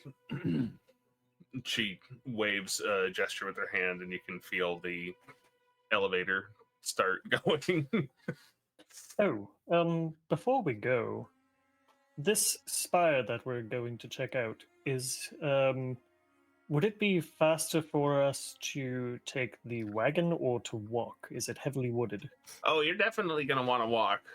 Okay. That is what I figured, unfortunately. But So what do we do with the wagon and the horses? I'm sure. Would perhaps you be somebody able in to take town care could- of them? Well, you can leave them here. I don't have any sort of facilities for a horse. Perhaps we'll leave them in town then. It's not far. Yeah. Sure. That sounds good. While we're having this conversation, I think Althyr will pick up that satchel and take a gander. All right. I'll send you descriptions, the full written descriptions of what these do, so you don't need to worry about taking it down. But there is one returning stone, which is a small stone that can be placed anywhere and will teleport to your hand under one of a varying number of conditions. There are two little wooden figurines carved in the shape of a raccoon. Okay. Okay. There is one pair of shoes that appears to be sewn out of leaves. Ooh. There are 3 little fruits, 3 little red-orange berries, a vial How many of of those? 3. Okay. A vial of some sort of thick viscous liquid that's translucent and sort of a light brown in color, and 2 vials of a dark brown powder of some description. All right. And I'll send over the full description to the Discord channel. I think you can probably figure out which ones are which. But we have the 2 raccoons are wards of the Whitefire Arcanist, which, while carrying it in the Sablewood, gives you a +1 to your evasion. You have the Sable Leaf shoes, 1 set.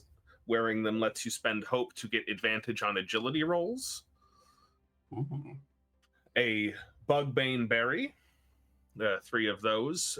When consumed, it provides resistance to magic damage until your next short rest.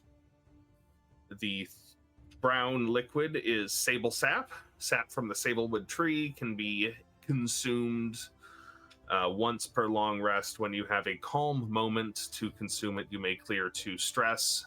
And the brown powder is made from shavings of thorns from the wandering briar. When you put it on a blade, the next successful attack you make deals an additional hit point as it inhibits blood clotting. Ooh, all cool That's things. cool. How many uses does the sable sap have? 1. Just 1. Okay. Cool. All good stuff. Mm-hmm. Well, unless there was any other goodbyes that we needed from the Arcanist, on the wagon ride back to the town of Hush, Althyr will kind of be trying to divvy these things out, and first and foremost, he would just be like, would anyone mind if I hold on to one of these raccoons? Not as sturdy as some of you. I don't like getting hit. So were they raccoons or ratcoons? Ratcoon. Oh, raccoons. My apologies. Even better. Get it right. I just wanted to be sure I wasn't hearing things. I definitely heard that, but I just thought, oh, he misspoke. But No, I know what I No. said. It's a raccoon. Got it. I don't mind at all. Nope. Yeah, I'm pretty quick go on my ahead. feet, so. Fantastic. Then there's another one for whoever wants to get hit slightly less. What did they do? +1 to your evasion. I could probably use that. That makes sense. I don't know how bad. I'll just put my evasion up by 1 and keep it a note in my inventory. All right, and the other things. Lethos, you're probably the most agile among us. How would you like some leaf shoes? I think you know my answer to that. And he just looks at how disgustingly ugly they are. I know they're not your aesthetic, but very well. Atlas, would they even fit him? They are magical, I'll say. How would you like to wrap those big feet in leaves? Oh. I don't usually wear shoes, but sure, I suppose. To be fair, these could hardly be called shoes. You'll look gorgeous in them. All right, if you think so. I do. Giant's just gonna have leaf feet now. It's fantastic. You have no idea how difficult it is to find shoes of my size. These are the first shoes I've worn in probably going on 4 years. Oh. Well, you've maintained them very well, considering. I try. Not that 3 I'm one of pedicures those. a week. Yeah, basically. He takes very good care of his feet. Yeah, while you're wearing he will those, slip on the shoes. you spend hope to take advantage on agility rolls. If Nice. you would like. Right. I will take it. And yeah, the berries, sap, and powder deal with as you wish. I'll just give the 3 berries out to each of them. Cool. I think that usually with how I fight, I'm less likely to be in the thick of getting hit by magic. But we'll see. I might regret that. We can always give back to you. Yeah.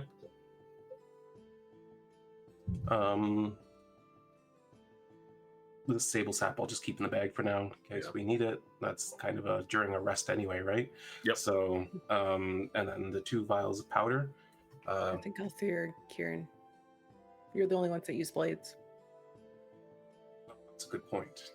Yes, it won't do any good for me. Mine are spectral. I hadn't thought of that. All right, then, All right. Kieran, you have one, I'll take the other. So make sure you update your inventories. Right, and as you pass those things out, you feel that pop again as you pass through the invisible barrier marking the outskirts of the village of Hush. Lethos like plugs his nose and blows out his ears like an airplane pressure thing. Just like It feels a little bit like that. Yeah. The worst.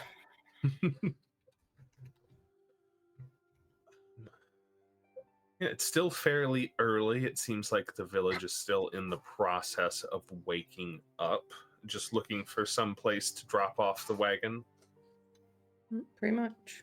Yeah, I They're the think that's worst. really Probably all we wanna go do to in the town. tavern and go from there. Yeah, it's easy enough. Also, I enjoy how I have to have a magic item to just have the base evasion score. That's my big ass sword.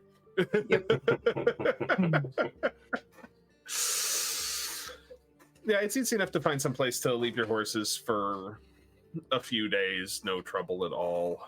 The hospitality of Hush is, after all, legendary. But while you are squaring that away,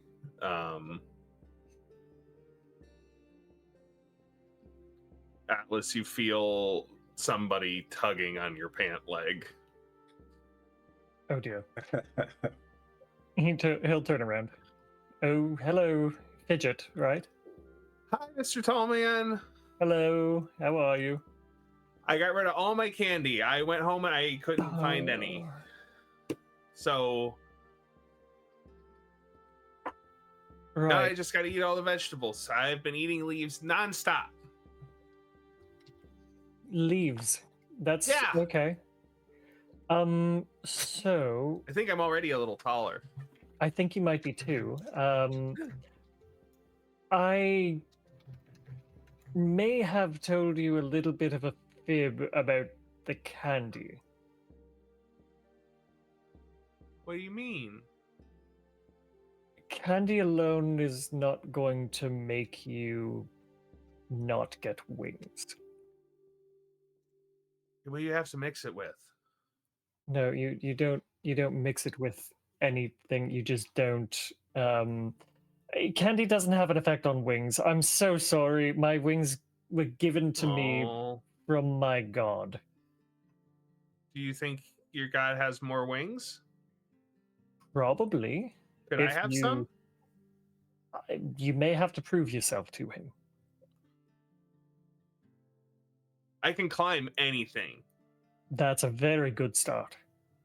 I can get anywhere in town faster than anybody else. I know all the secret shortcuts and all the ways that people don't know about. All right. That's a good start. I think the main focus is going to be just staying very good. doing good things for other people. Use those skills of getting from one side of the town to the other to run errands for the elderly or something along those lines. That will go far with my god. If I do that a lot, maybe I can fly? Potentially. Only, of course, if you actually grow the wings out to their full extent. If you try before that, you'll get hurt. Yeah. Do you know any old people? Me? I know plenty, but none of them live here. Okay. I'm gonna go find some old people. And the kid turns around and starts running off. Oh god, I feel so much better. Oh my god. Oh, that lie was eating me alive. You know, if all he really wanted was wings, we could have sent him to Iskalith.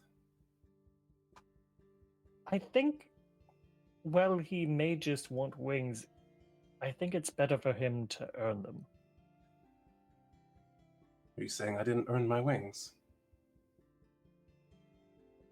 No, I think you've earned them. You had them from the start, but you've always deserved them.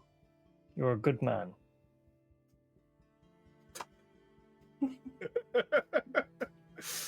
Insight check.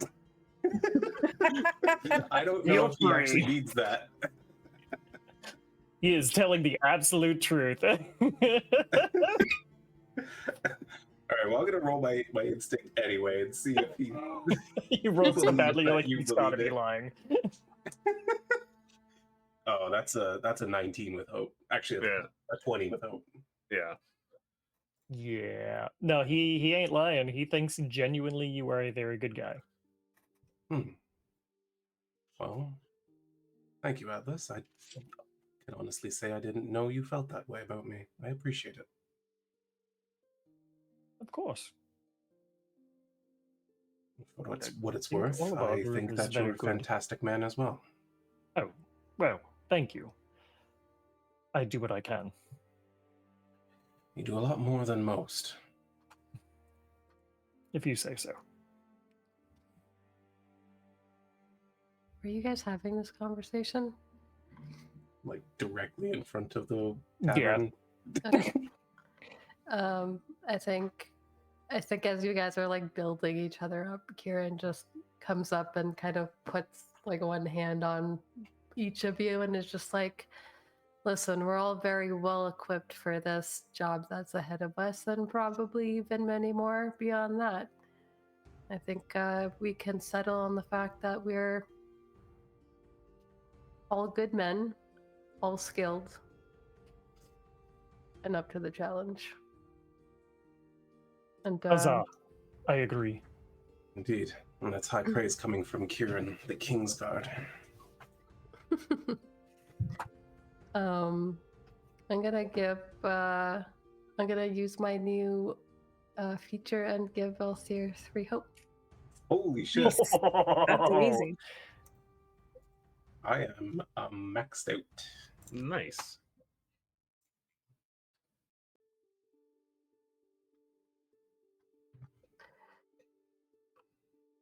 Oh, right. So we have, he kind of got caught up in the moment. Just, we should find someone to look after our horses then. You were able Nice up a little squeeze. Very smoothly. Like, is he doing that on purpose at this point? So yeah, it's easy enough to leave your horses at the tavern for a few days. That's not going to be a problem. All right. Well then, westward, guys. Since we have a handful of gold, at least, I'm gonna give someone like a gold piece just for their trouble of taking care of them. Hey, well, we really appreciate it. Well, we just kind of showed up here and then asked a bunch of things of you, so we appreciate you right back. Hey, we got to look out for each other in the wood. Worked hard to create a safe haven here. You work hard, you gotta protect it. I respect that. If it wasn't clear from the accent, this is Lausa again. Yep. Yeah, I figured. Right, so you're heading out to the west then, are you? Yes, apparently there's a spire that might need our attention. Well, just be careful if you get off the roads. That's where the thistle folk like to travel. They don't keep around the roads much, and well, unfortunately, on the way in, they did actually attack us on the road. Yeah, they don't venture on it for too long. But when they do, the interactions tend to be like that. And plus, the sinecure won't guarantee any merchant trade going over anything but the most traveled roads anyway. So if you do find yourself needing help, you better bring it with you. Oh, I did. And he just kind of elbows Kieran.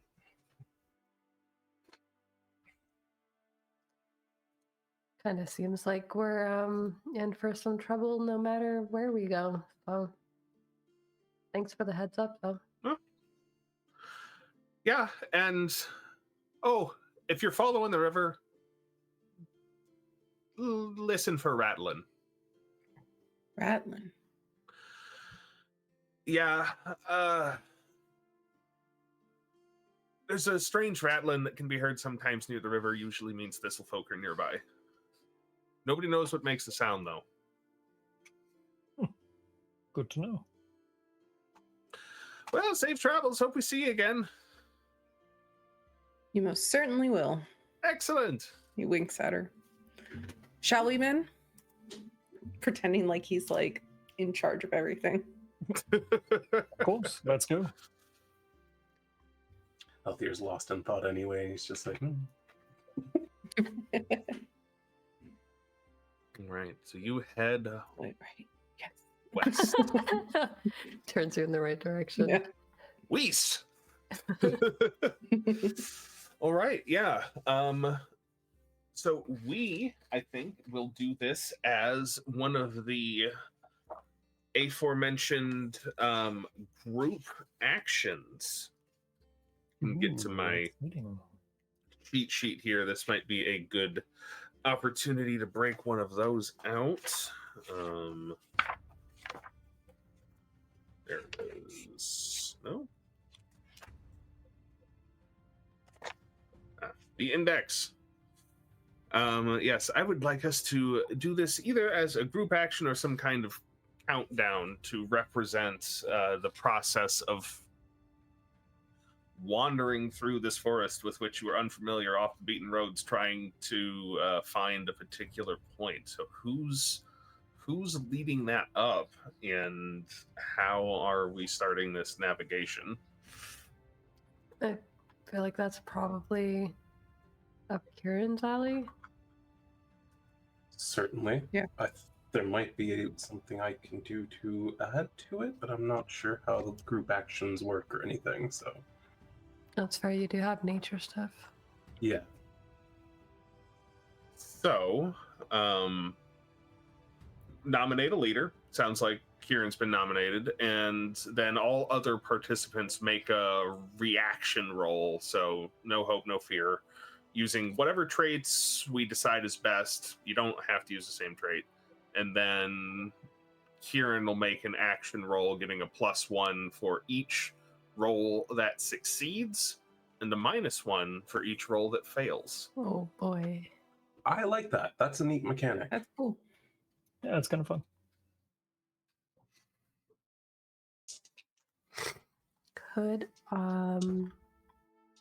Could that be then an instinct roll, and are we allowed to use experiences on these rolls? Yes, you are absolutely allowed to use experiences, but Kieran, you're going to roll last. Okay. Once everybody else, we determine how helpful or not they are in this endeavor. And you said we didn't have to roll the same thing. Like, if I can, for example, I was thinking I could, like, fly up above the tree line using agility. Yeah, absolutely. Okay. And I will be spending a hope for using my experience of attuned to nature and trying to sort of navigate the wildlife, picking up the signals of where the bugs and the birds and the small animals are, to avoid danger and to make sure we're heading in the right direction, despite sort of all the obstructions. And that will end up being, there's no hope or fear on this, right? You said? Correct. Cool. Then, yeah, that's going to be a 14. Awesome. And I think Lethos will just use Observant to try and keep an eye out for everything that may be coming, especially the Thistle Folk.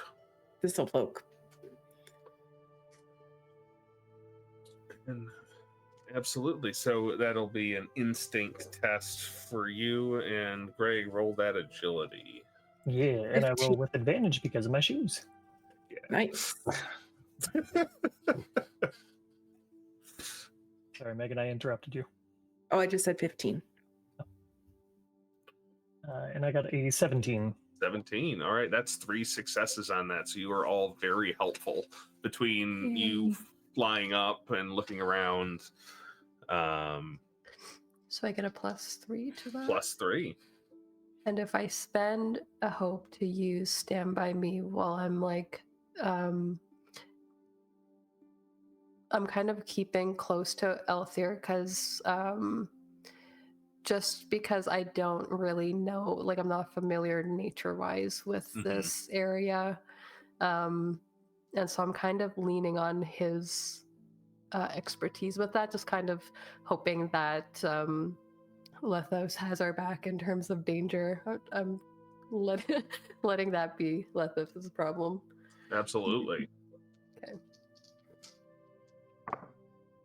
I get to add 3. And what is our experience at right now? Just that one would be at 1 because that was my first, right? No, they'll start at +2. Oh, they all start at +2. Okay, then Yeah, that is. But you could have spent a resource to add +1 to them. I don't think I'll need to do that. That was that level up. Oh, fair enough. Okay. 15, 17, 18, 19, 20. So that's 20 with hope. 20 with hope. Awesome. Nice. Actually, that doesn't. Does my roll do hope or just Yours does? Yeah, ours were reactions. Yours is the real roll. Yeah. Do we all get that hope, or just Kieran?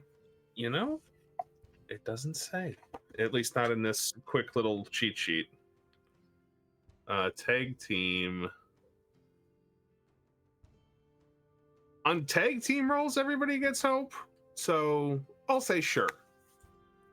Nice. Yeah. And I'll look it up more later. Yeah, it's a few hours wandering through these woods. We'll be coming around midday now. Atlas, when you flew up, it was immediately apparent which way you needed to go. Now, finding the actual path on the ground to get there, a little bit more of a challenge, which was made much easier thanks to all of your eyes and different access to information about nature from dubious sources.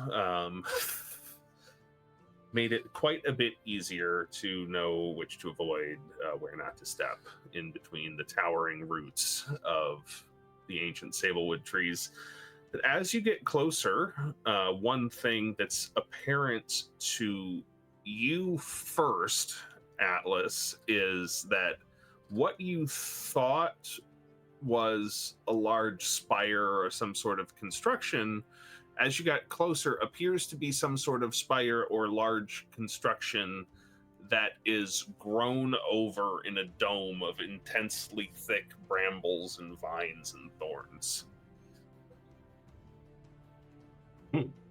Oh, interesting. He'll come down and, I guess, ask Althyr, did she mention anything about it being overgrown? Is that a normal thing? Do you know anything about these? No, she did mention that it was growing dimmer, and perhaps the obstruction is what's causing that. Possibly. Be a good place to start. I'm sure we can manage a few plants overtaking a tower. And as you carry on, The base of the tower comes upon you very suddenly, rounding a tree. It's apparent if you fly up and check, you're getting closer and you can see more and more detail and the thickness of these brambles that are growing up them. But all of a sudden, you essentially come around a tree and are greeted by a wall of thorns so thick that you cannot make out what is on the other side. A few planks, you said. Yes, well, this was a little bit more than I was expecting. I didn't have the bird's eye view you did. But I'm sure we can figure out a way through this. Doesn't seem natural. Do they look like the ones that were on the carriage that Lethos saw? Ooh, that is a good question. It is a good question. These do have some similarity to them. These are much bigger, but they seem to be the same kind. Seems like Thistlefolk, probably. My guess. He's like wandering around. Well, of course, we don't know for certain that the Thistlefolk actually caused that. Just that they took use of it, for sure. But I wouldn't put it past them. Clearly attuned to the forest. Let me see what I can glean.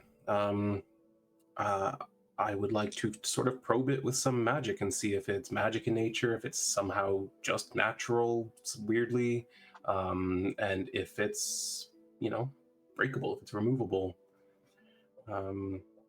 So I'm willing to spend 2 hope to include both magic and attune to nature. Okay. In this, or sorry, actually, spheres of influence, I think, are favor, right? Gotta pull up warlock stuff because,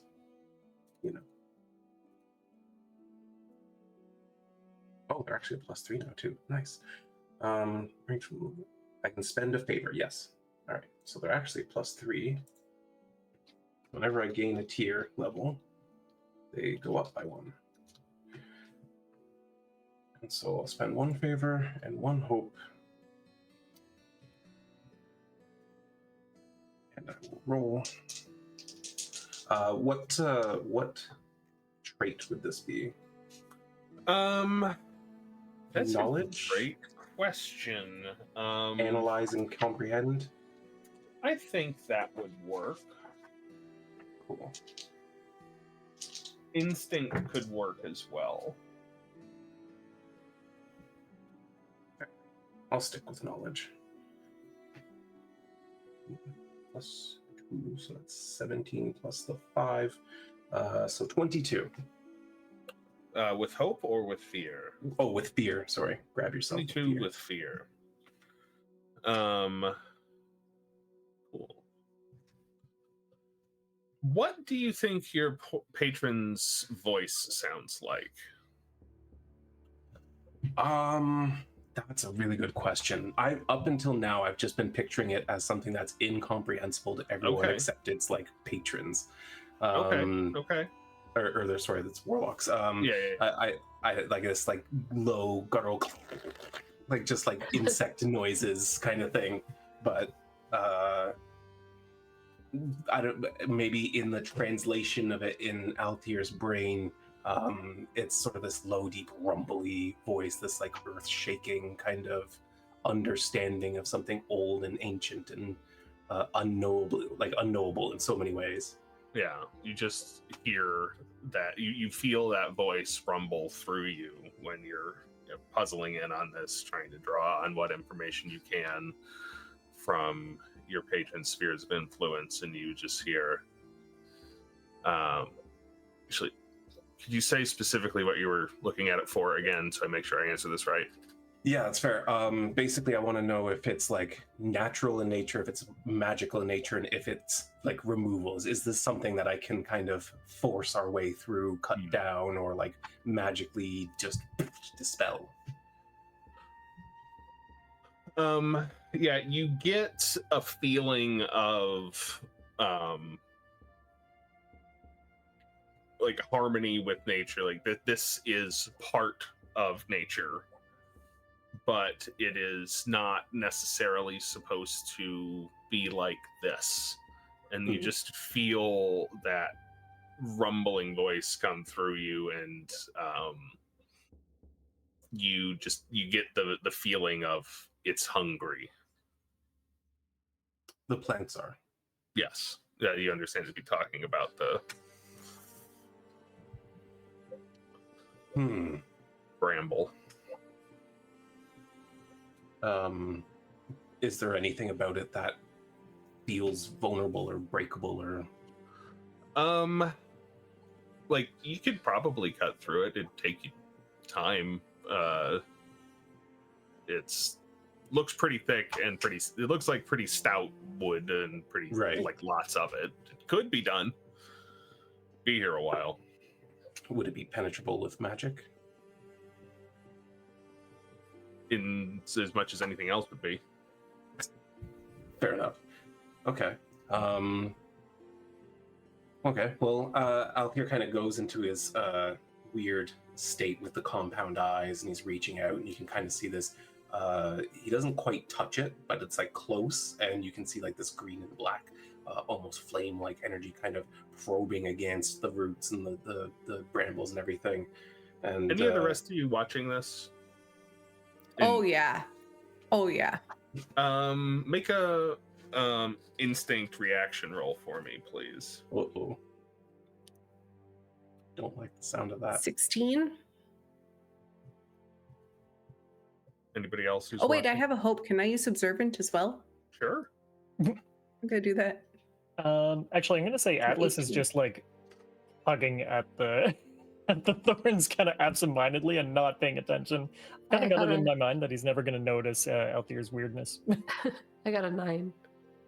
You got a 9. So, Vixx, you don't notice, but Megan, your character does.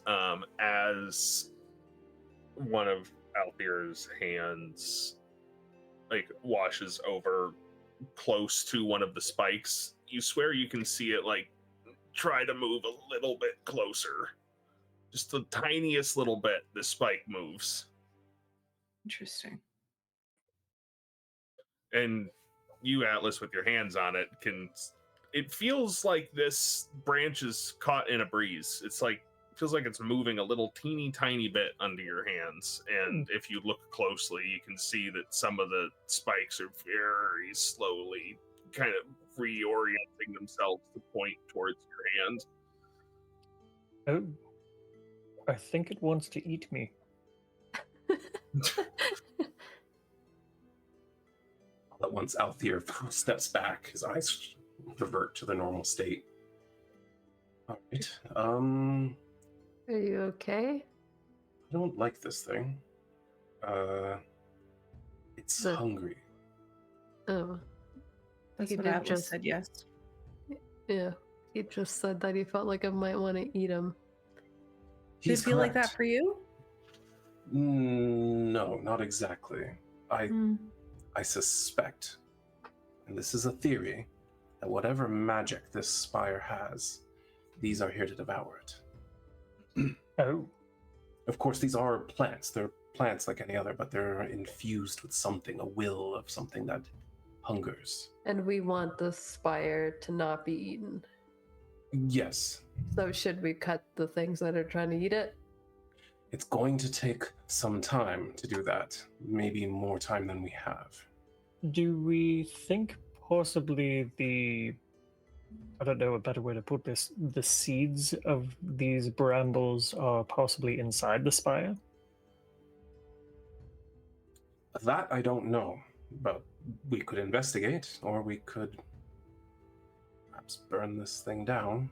That might be faster.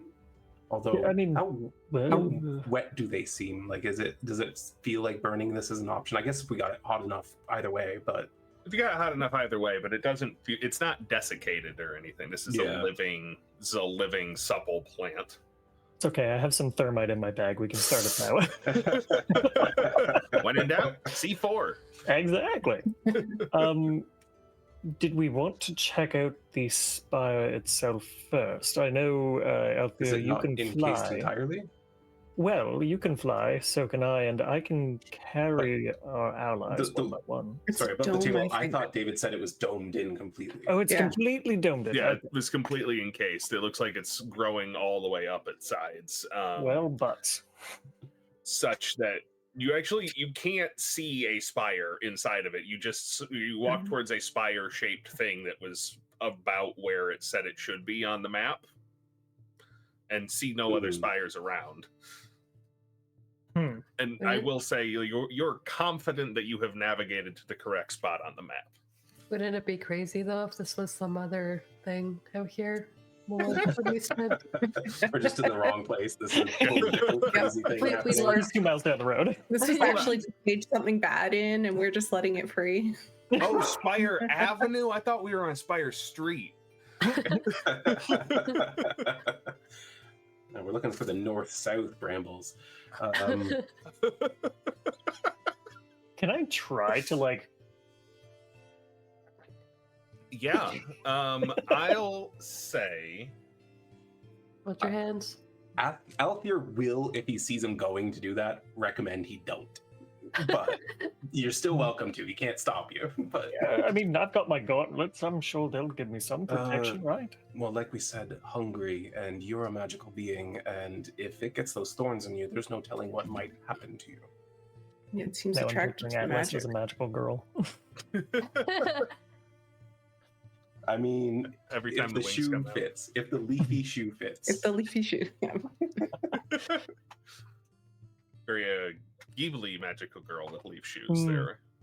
I think while he's doing that, if he continues to do that, Kieran's gonna kind of make his way around, try to just like cut through some, like just kind of like going until he can find maybe somewhere where the door is as he goes around. Okay. Yeah, you're able to cut it. You're just like cutting it into it with your big sword. Just a slice, just to see if I can hit something that's like wood or maybe even a window or something like that on the way. Yeah. I'll say one thing you're able to tell from this exercise is that this, as actually, is Atlas still trying to pull it apart even with the recommendation against? Yeah. Okay. So we'll handle that first. So you got your gauntlets on. Roll strength for me. Okay, I'm going to use both giant strength and iron grip and spend 2 hope.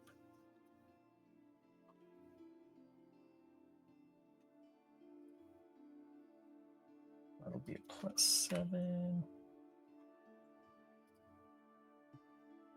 Oh, 29 with fear, but I'm going to use my freeborn ability to make that with hope instead. Okay. Nice. Yeah. So you grab with your gauntleted hands, and you can feel some of the spikes snapping underneath the protection of the gauntlets as you pull apart these vines and go further and further in, and you're about up, well, not Atlas because he's 11 feet tall. You're about halfway up your arm before you hit stone. But you do find it. There is a tower in there after about, I don't know, a foot or two thick of bramble. Ah, well, there's that. You got a spot about, I don't know, about this big. Huh. No door, see? No. Do we If want we to do could this all find the the way door. around? Yeah.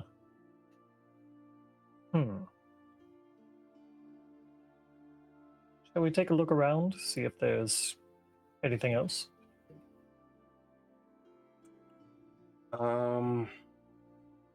Well, actually, if there is a door, which I'm hoping there is, theoretically, there should be a path heading up to it for people who come and go. Can I look for that? Yeah, absolutely. It's easy enough to find. Smart. It's easy enough to find on the ground. It doesn't look very heavily treaded, but there are a few stones that are partially covered in moss that are leading up to it enough where you can see like this looks like a path. All right. Atlas, I believe the door should be here somewhere. Do you want to try it over here? Sure, if you'd like, yes.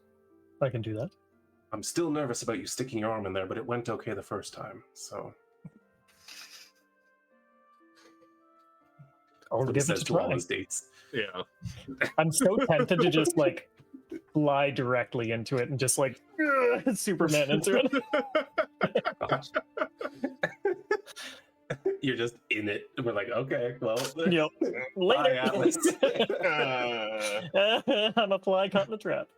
We'll be back tomorrow with help. He'll try to rip it apart again. Yeah, let's take another strength test. I don't know if I'm going to be able to roll as well. All right. I'm going to do the same thing. Use Giant Strength and Iron Grip.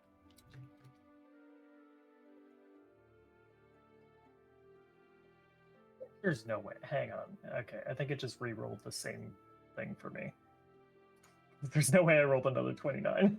I mean, there is.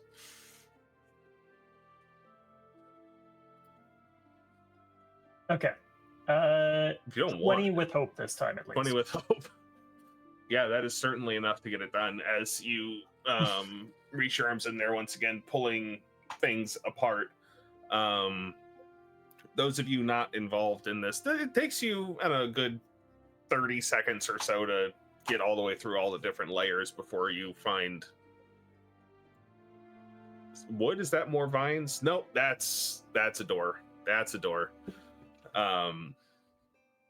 Those of you not involved in the process of getting up to your forearms in bramble notice the other hole that Atlas made is a little bit smaller than the last time you looked at it. Seems to be closing, but very slowly. But Atlas, you have found the door, and I'd say with a 20 with hope, you have dug in right where you would need to find the handle. Nice. Does it open in or out? It opens in. Hey! I thought I was going to get to ask that question. I'm the rogue. I get it. So he'll twist it and push it. Anybody want to look inside? You hear a scrambling from inside before any of that. And then... Somebody out there? Somebody out there! How did you get the door? Hello? Hello? There's vines. There are many... We have noticed. We're here to help. Yes.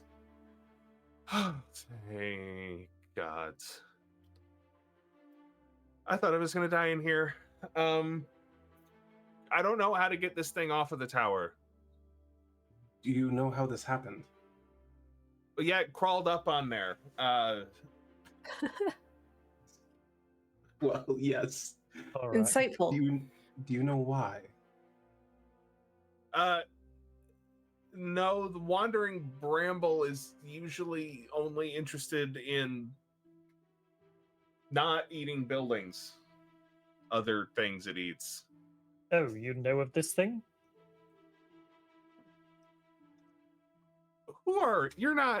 You don't spend much time in the woods. Okay, that's fine. That's fine. Glad for any help. Welcome to the Wandering Bramble, I guess. It's around my tower. Yep. Yeah, it lives here.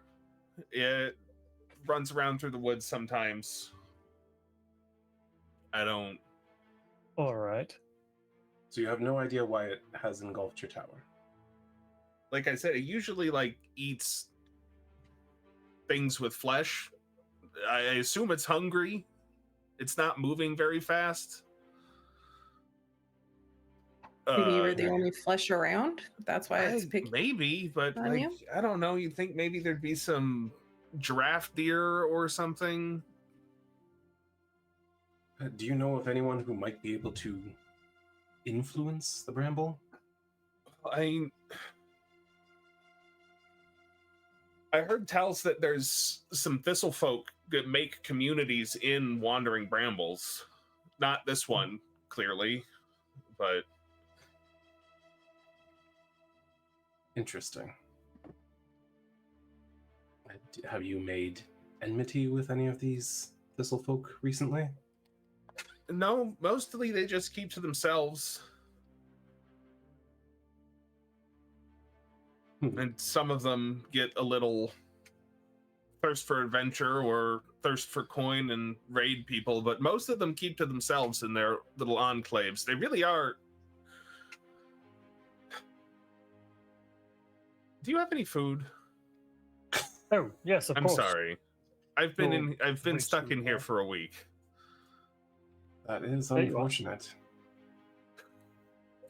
How are your arms, Atlas? You doing okay over there? Oh, no, I'm perfectly fine. I can probably make this a little bit bigger, but I don't know... how are you big? Yeah, what's the size of this person in here? I can't see I was you very wondering the well. exact same thing. It's an ambush.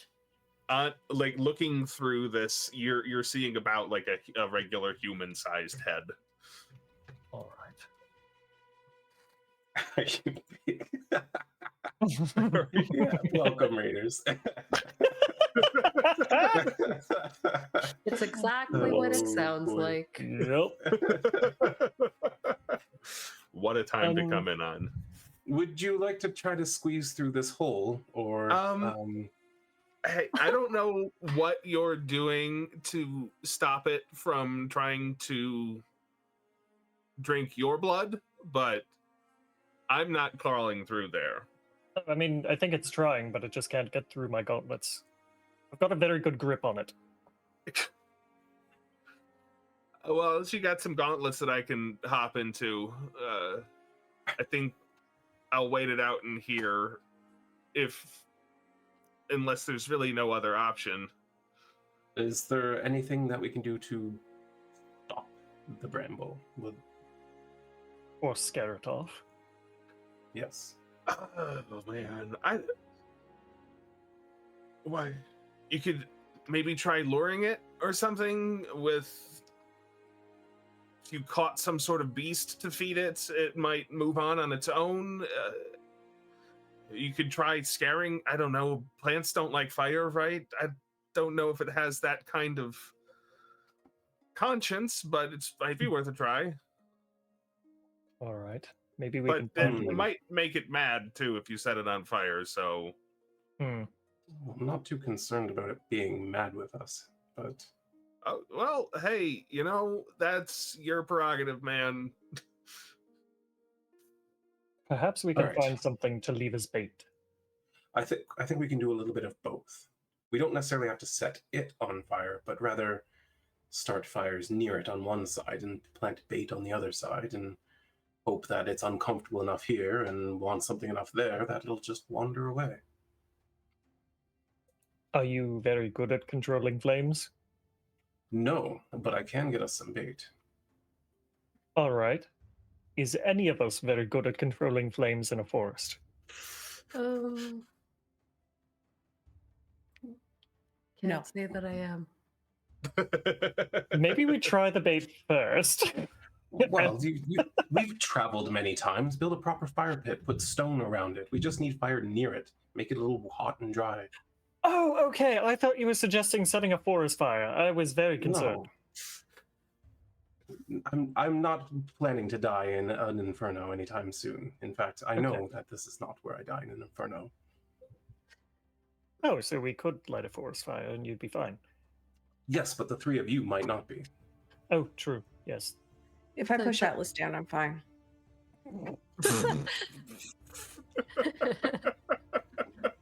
He's hoping Atlas doesn't get the fact that we're not outrunning prey, and that would not actually help. You don't have to outrun the fire, you just have to outrun your slowest friend. Yeah. That's how fire works. Yeah. It'll stop as soon as it gets the first friend. The fire converges on that one guy. Yes. Yeah. It will not go further. Get him! All right, well, you start building fire pits, and I'll head over there and get something. What are you getting? I guess we'll see. By yourself? Maybe there's like a rhinoceros whale or something. No, those are amphibious. They're near the water.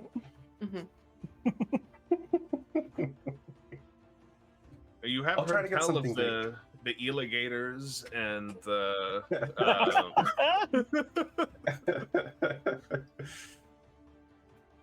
they got all kinds of wacky things in here. It's fine. We'll make the fires. Yeah, and then You guys want to dig first, and I'll help later. I'm going to go around the other side of the tower and head into the woods a little bit. And he'll just kind of sit on the ground and call out to his patron in hopes that it can draw something out with its influence over nature and bring something with a lot of blood his way. I'll say roll for presence with that. Warlock man, creepy as hell. Roll for presents from your god. Bring me blood, lots of it. Yeah, and I'll use a hope to use my attuned to nature as well.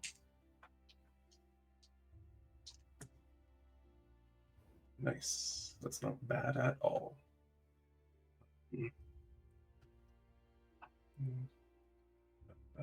How far away are you?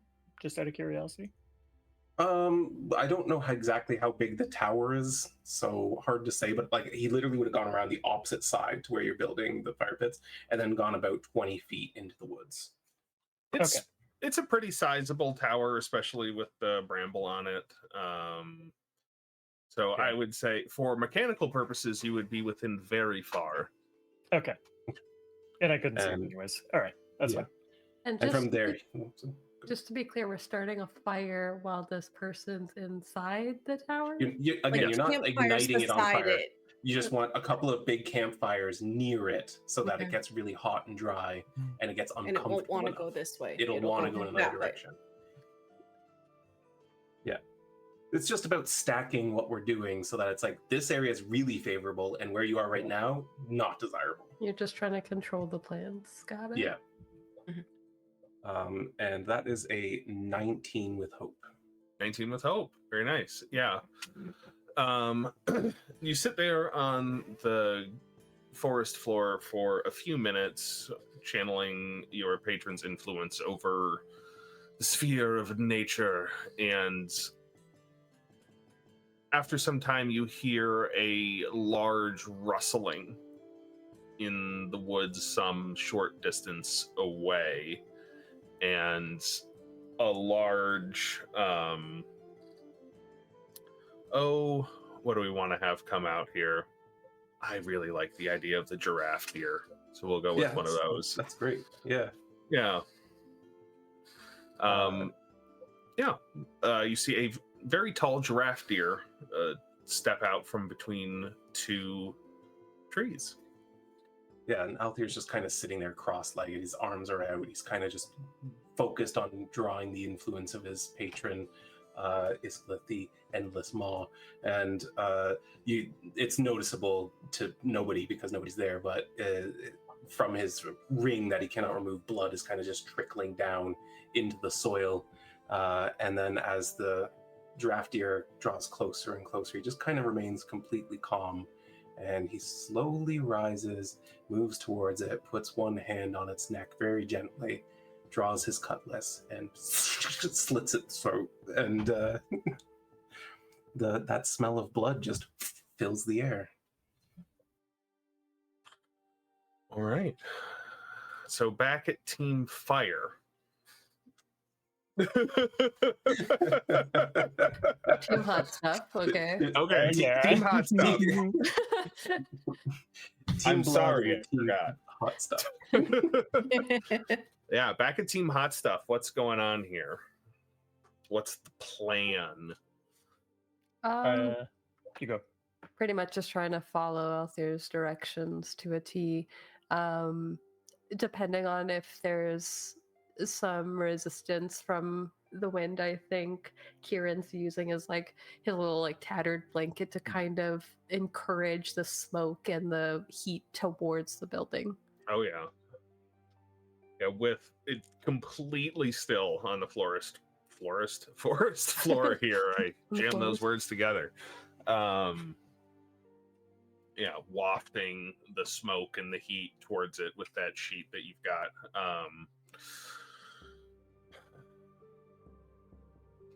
I feel like there should be a role for this. This could go poorly. Finesse? I'm not great at it, but I Control? feel like Yeah, finesse would work. Agility could work because you're kind of maneuvering. Well, I prefer agility, so I wouldn't mind rolling. Yeah, let's do agility. Let's do agility. All right.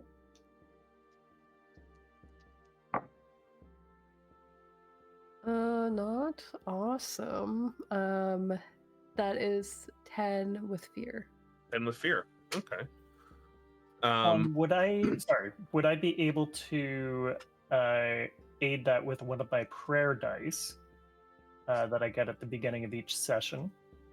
And I can add 4 to that. Okay. Sure. That's true. Like, are we able to treat this as a like helping an ally thing? Yeah, if you'd So I rather guess- do that or both. So I guess Megan doesn't really have a lot of hope that she's gaining. I have 0 hope. I would have had finesse if we went finesse route. So yeah, that's I'm supervising.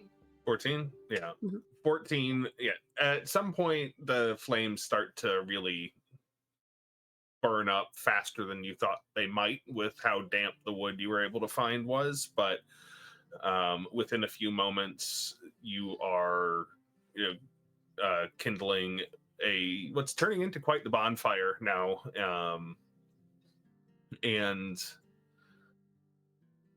yeah, you hear this groaning and shifting as this coil of brambles starts slowly unwrapping itself, almost like a sheet that's wound around this tower, and is still partially wound up it by the time it is able to reach this giraffe deer that you have killed for it, but it keeps unwinding, seeming to be in a little bit of discomfort by the flames as you watch it like almost roll over this like a snail. If you've ever watched a snail eat something, it has that sort of motion to it as it subsumes this giraffe deer into its body. I don't know if that's the right word.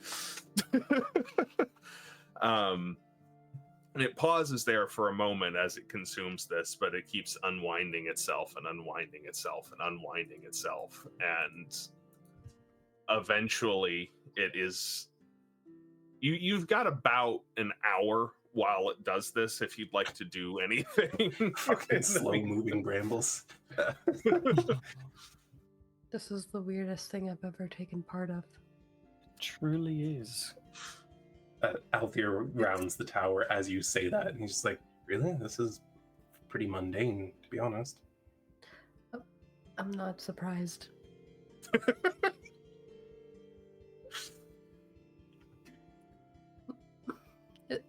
Is this a common occurrence then? Like every day you deal with stuff like this? Well, I wouldn't say exactly like this, but strange force entities and what you need to do to manage them sometimes. It's concerning, but it's also impressive that you know these sorts of things. I would never have thought to lure the tree to go and eat something. Yes, well, anything that desires sustenance will instinctively move towards it, whether it has a thinking mind or not. I should show you my fungus laboratory at some point. Sure. Yeah. I should be more open-minded about these things, especially if they're helping. In fact, I used it to to build some of the newer roads in the kingdom. Really? I know exactly what you're talking about. I love that there's some fucking super nerds here with me. I also read that article. Not me. You know, just a matter of efficiently drawing lines to transport I resources. see exactly the whole Last of Us thing that you kept bringing up every single time we watched it. Sure. Well, we'll call it a learning date then. Yeah, that would be nice. As in a time of never mind. I think Lethos is just hanging out by the door watching this and like enjoying the flustered and the miscommunication and just waiting for the bramble to move enough that like she's willing to come out and just give her a hand out of the bramble eventually. Atlas will come over to Lethos and just how do I put this? You don't seem like you like nature. Oh, it's awful. Well, be that as it may, I do think you are doing a very good job out here. And I think you should be proud of yourself. Are you learning to lie, Atlas? No, I'm actually telling the... And here I was almost going to be proud of you.